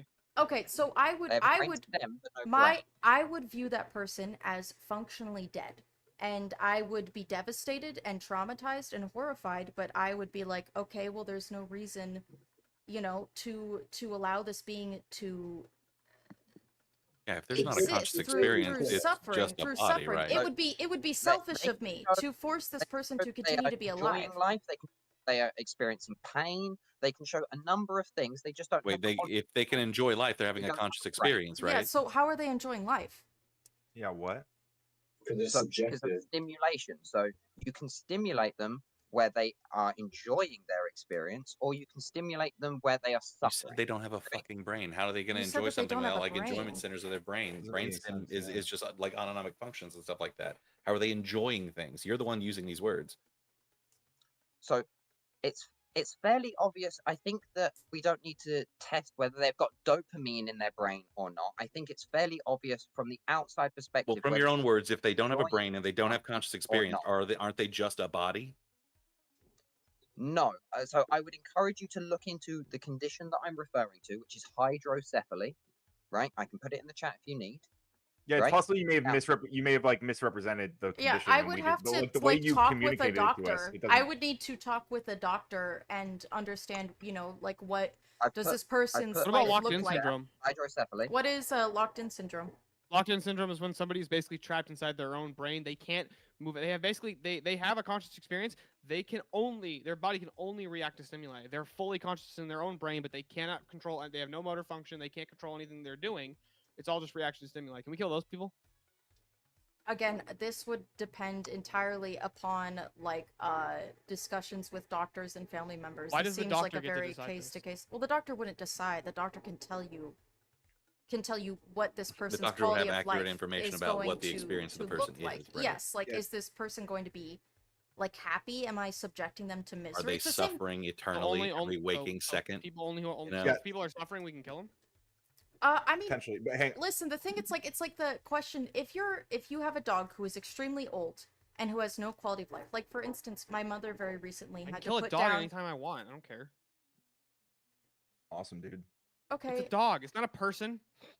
Like I can Cool. just, like, I'm not gonna get arrested if I shoot a Well, dog in it's the head. known Like, it's not by gonna the way. happen. True. To be fair, there are some. Just love it people when the that do- Christians show us how moral they are. No, but Oh my there God, are I know. I some don't folks feel that bad do for that. them. You totally got us there, Refugee. Good job. crazy Yeah. stuff. It dawned on me for So that. So just- just for the you record, know I what? looked at this Here's the condition. picture Hang of on, a guys. Sarah, Right? step away. I'm in charge. that may All right, be I looked at this That's condition, a little boy and with it seems like hydrocephaly, right? hang He's on, playing Steven. with a book. He has hydrocephaly, so he has no brain. Yes, He's I'm playing with a explaining. book. Right? I'm making sense of this, Growth okay? oriented Yes. design. So what I'm communicating is that the way you represented this condition was that there was no brain, there was just water. What I'm looking into now, I see that there is a brain. It's just flowing. There's too much fluid in there, and they can actually treat it by removing the fluid. So it's a totally different thing than what So you. it's a This is- treatable case? That's crazy. part of a brain, but they do not have a fully formed brain. Right? Oh, are So you maybe- asking if I would kill my child if they were Oh my disabled? God. No, I would No. not kill my Yeah, child see, if they were exactly. disabled. I would We've raise gone down them. this rabbit That hole is for a no risk that you reason. take every time you have a kid. Your child could be disabled. Your child could, need a lot more care than you might be able to provide. And frankly, that's why So abortion is consciousness moral. is not an arbiter of like humanity or personhood. Then This we can child both would be agree that this is a conscious. What are human you and it's a agree? person.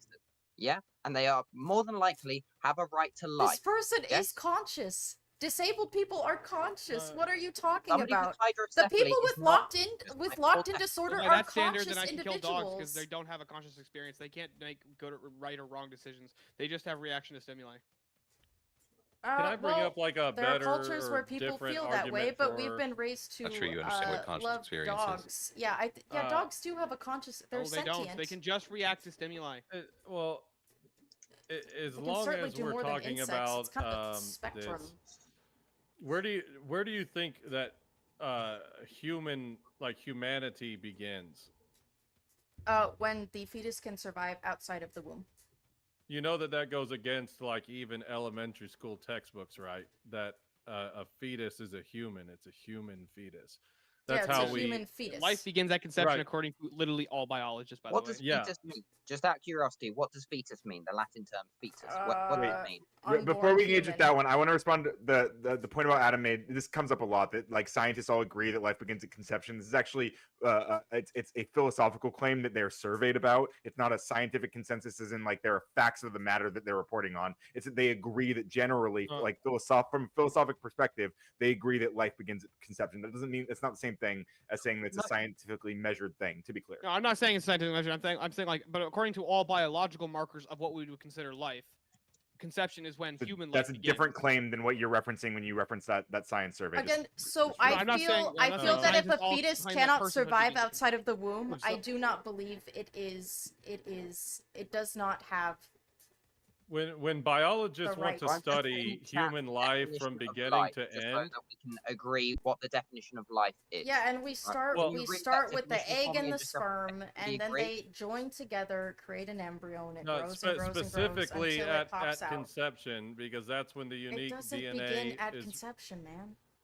It does. Or It literally no, does. It really does. Here's the definition of life: the property or quality that distinguishes living organisms from dead organisms and inanimate matter, Yeah.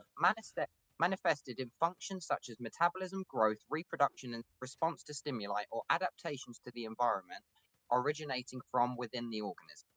Now, Yeah, plants fall into a this. fetus meets this. Someone Plants with are alive. hydrocephaly meets this. Yeah, I agree. Yeah. Plants are Well, alive we- also. So But this I doesn't still really tell step us much, on right? grass. Like It that's tells the us thing. they're alive. I'm more than happy to Yeah, I murder. step on grass. Pretty sure that you'd be You're a willing to monster, Ryan.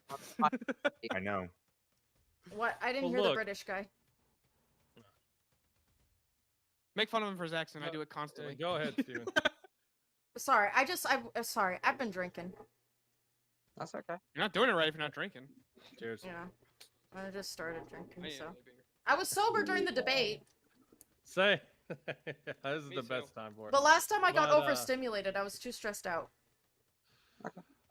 I guess what we're trying to say is that if a biologist wants to study human life from beginning to end, they're going to start at conception, like of an individual. If they're like, okay, we want to empirically study this individual's entire life, they're going Yeah, to start at the moment of Absolutely, conception. that's the cycle of Right. life. So they're studying a human person. Mhm. So why don't human rights apply to humans in the fetal stage of development? I would say that it is because if the fetus cannot survive outside of the mother, it is not yet a viable human. It is still Okay, it is so still a 20 part of the weeks- mother. Wait. It is still Let me a handle part this of the real quick. mother.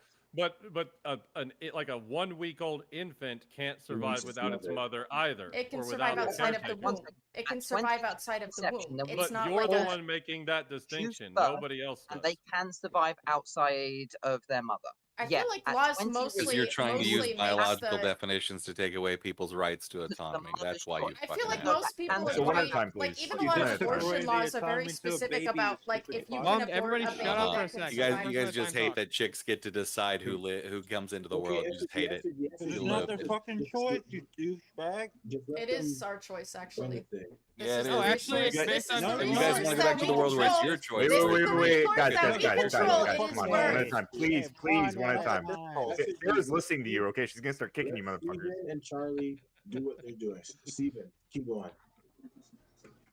So ask your question to Charlie, or whoever just asked that question to Charlie. God, Charlie get off can this answer road. it. Let's make the original topic. Well, I mean, technically, if it's just all about, if morality is subjective and it ultimately will come down to force doctrine, then it's your body, our choice. Oh, God, here we go. Humans, so Most human people beings actually are don't intelligent shit again. animals that can use tools, Adam. So- And There are animals with that can a use tools? tool, Great. with a That's- what the tool fuck does that like do a then? gun, you couldn't force me to do whatever you wanted to. And also by that logic, I'm gonna say you don't look like a very strong man, and I'm related to large, strong men. So if you tried to force me to do anything, you would be dead. Like if we're Are gonna, they if stronger we're than- gonna are they follow stronger than a force 9 mil? doctrine, huh? That a Charlie, what? You're stronger than a 9 mil? What the hell's a 9 mil? He's saying you would shoot A your gun? family to impress Oh, them. a 9mm. And you have no idea what a 9 mil is. What the fuck? What? Calm down, Steven. Yeah, of course, gun Wait, nuts would wait, be like, stop! oh my You're God, you don't yelling, know what and the no slang one for a can gun hear is. what the thing is. I do enjoy this guy's combination of accent, mustache, and hair. It's pretty. Yeah, he it's looks pretty kinda awesome. crazy. No. Eli, make fun of him for being British. I do it every time I talk to him. When I say British, it's a slur. Steven, so the thing Yeah, is it is. that I Being don't British is a like. slur. I agree Listen, with Ryan there. Steven, I might not know what a 9mm is. I know it's a fucking. Isn't it a pistol? I don't know. But my dad has a lot of guns, so I don't need to know about them. But Steven, does it ever piss you Steven, we off can't that hear I you. can own a gun and you can't? I have a firearm certificate, so I can own a gun legally in the UK. Oh, do. what's wrong with your Steven, He's- mind? he's, You're roboting really getting bad, red. buddy. He's got a British getting mic red. too. Got that British Wi-Fi. Yeah. You go with the Oh British man, mic. that was a good Yeah, one. where can you go with that gun, Steven? Can you take that gun anywhere? Do you have the right to defend yourself with that gun? I don't think so. I have the right to read people who send in money. America, baby. Is it moral USA. to feed your family from your USA. farm well, with unaliving livestock? I think that's meant for Charlie. Why would this be meant for me? I eat meat. I know, Is but it- the question Is it for moral you to because kill of- the yeah. animal? I believe the medical term is roast beef. Yeah, I actually think it's for you and Ryan, because you and Ryan are making the argument against Eli when Eli was talking about killing dogs. Which Well, is fucked up, again, Eli, so- didn't say. But Oh, that was Like- the other. I didn't say the dog thing, sorry, but not Eli, it was Adam. I'm bad Well, with names. again, I I was stand saying by that my it's. I stand Why by is that anything my wrong? teammate says, though. Why is that wrong though? I would say that. Listen, again, as I brought this up earlier, depending upon the culture and the time period, we humanize various different kinds of animals.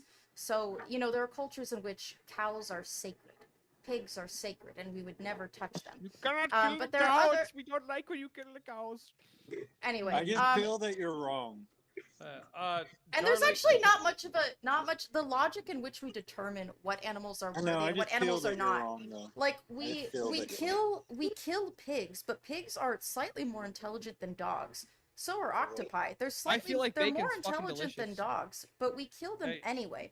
Yeah, And I'm but not cows an animal eat rights shit. person, but this does present an interesting, ethical question that I think you guys would have to get a vegan or vegetarian to talk through, because I'm a meat Okay. eater.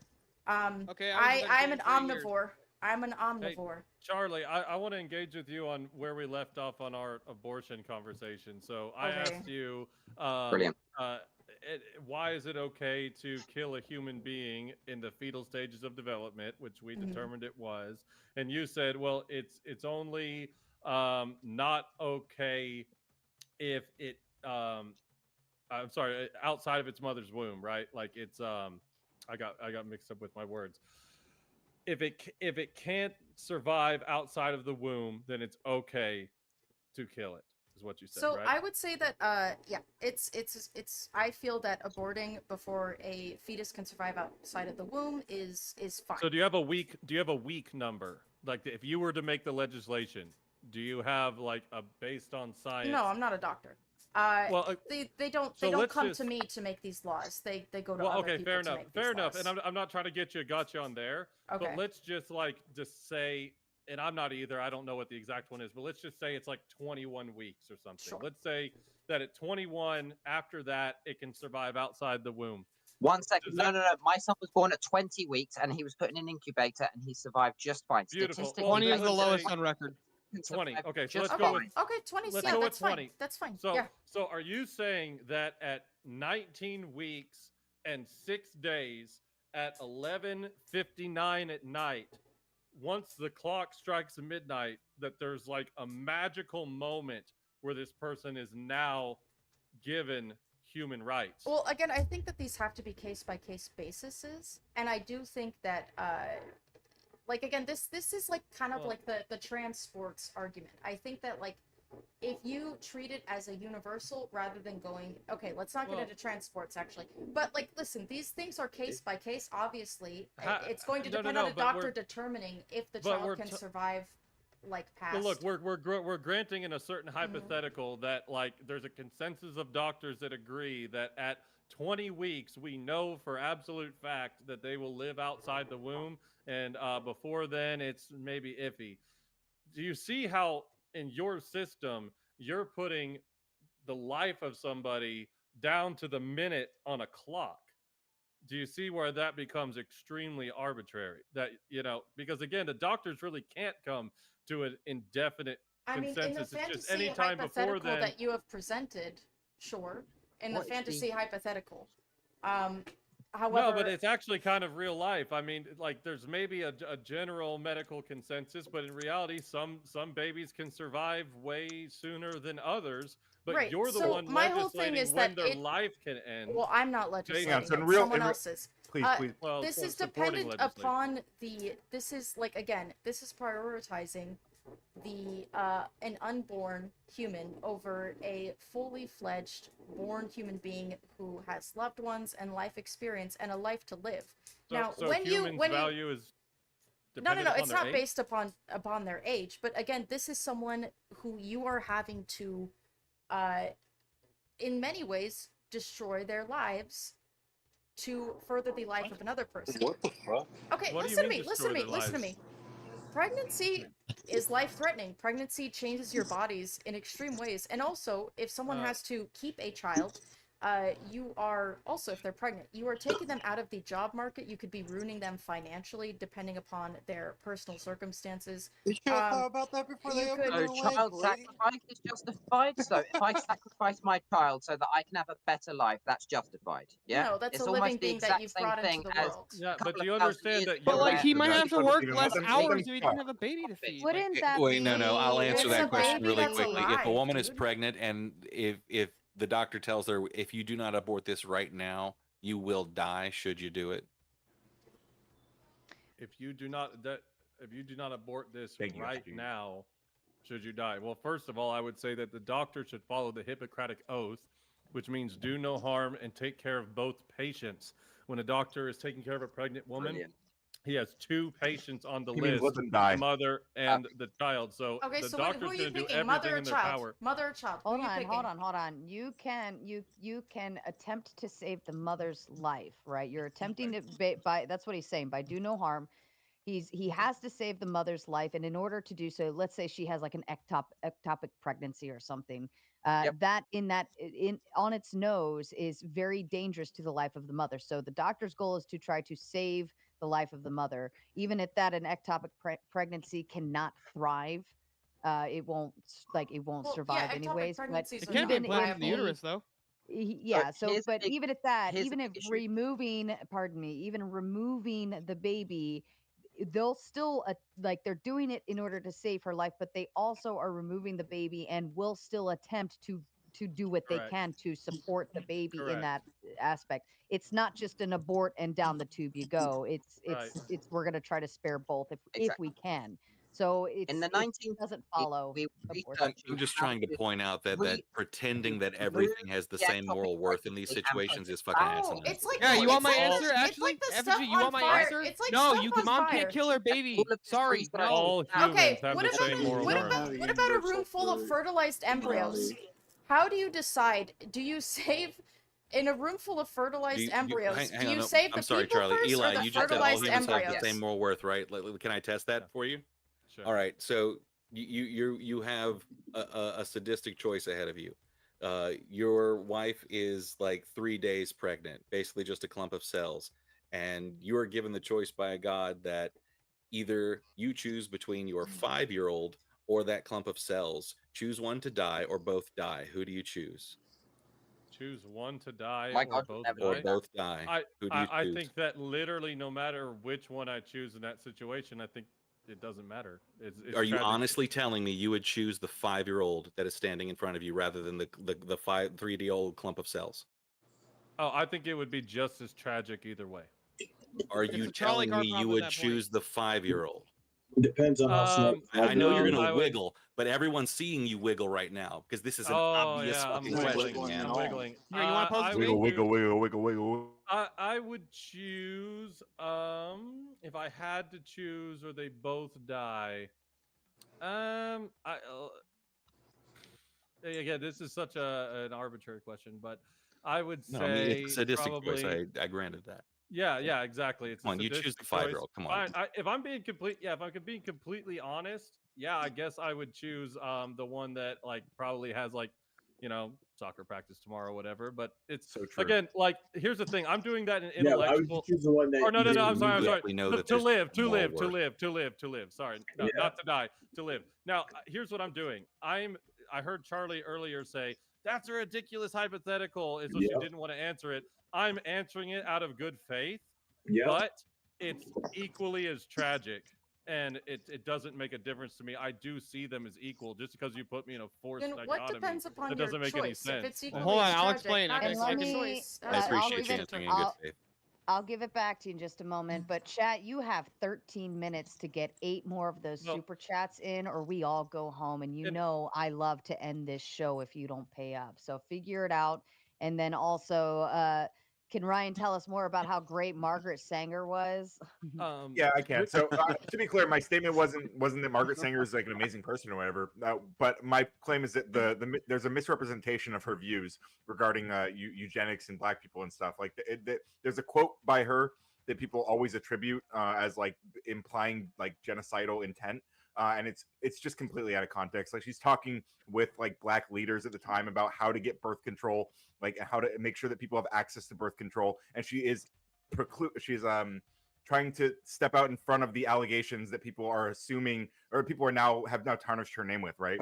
He's trying to step out and say, hey, we want to make sure that people don't think that we're just trying to like do eugenics in these communities. So we need to make sure that like people understand that's not what's going on here. She's communicating with black leaders to explain that to people. So And that's Why the are quote they that people are disproportionate? referencing is about that conversation.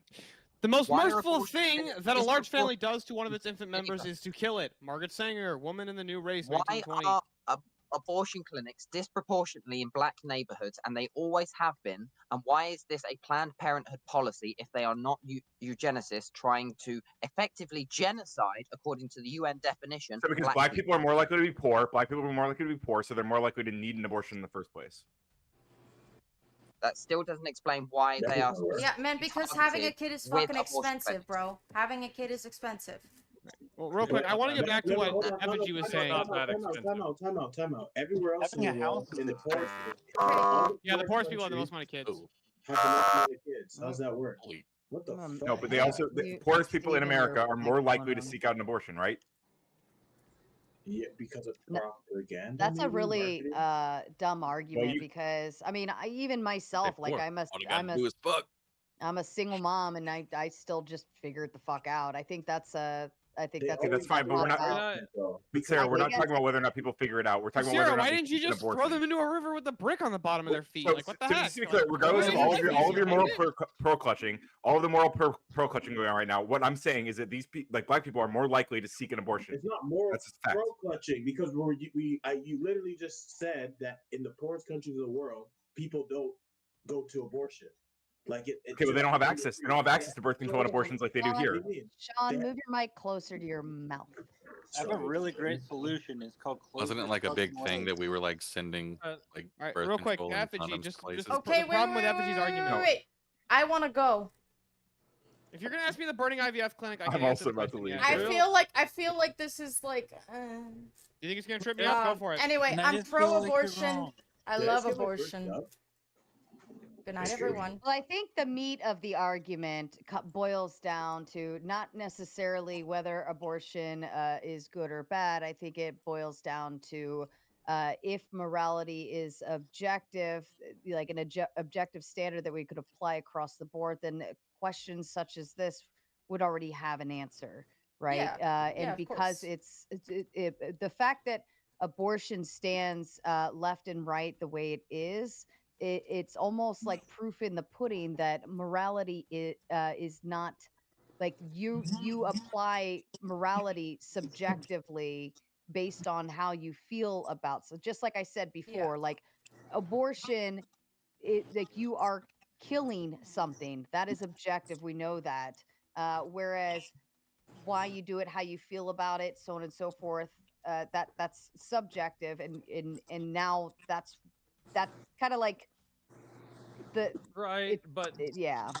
well, the thing is, again, like just because there's disagreements on whether there is an objective standard or what the objective standard is, isn't necessarily a disproof of the moral standard itself.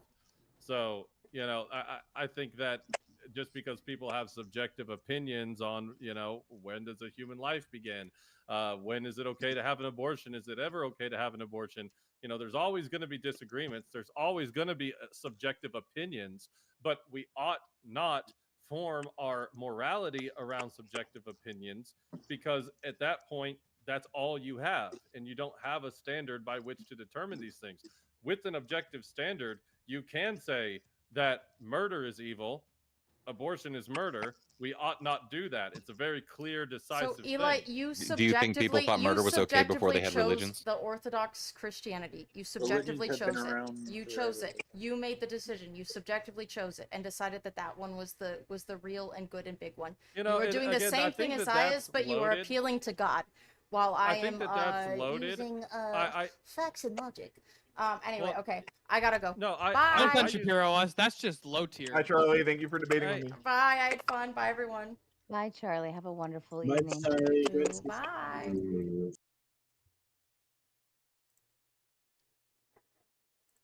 Sorry, I got bored. I didn't want to do it anymore. That British guy was scary to look at. We're gonna switch to Twitch. Good night, Kick. Good night, YouTube. Good night.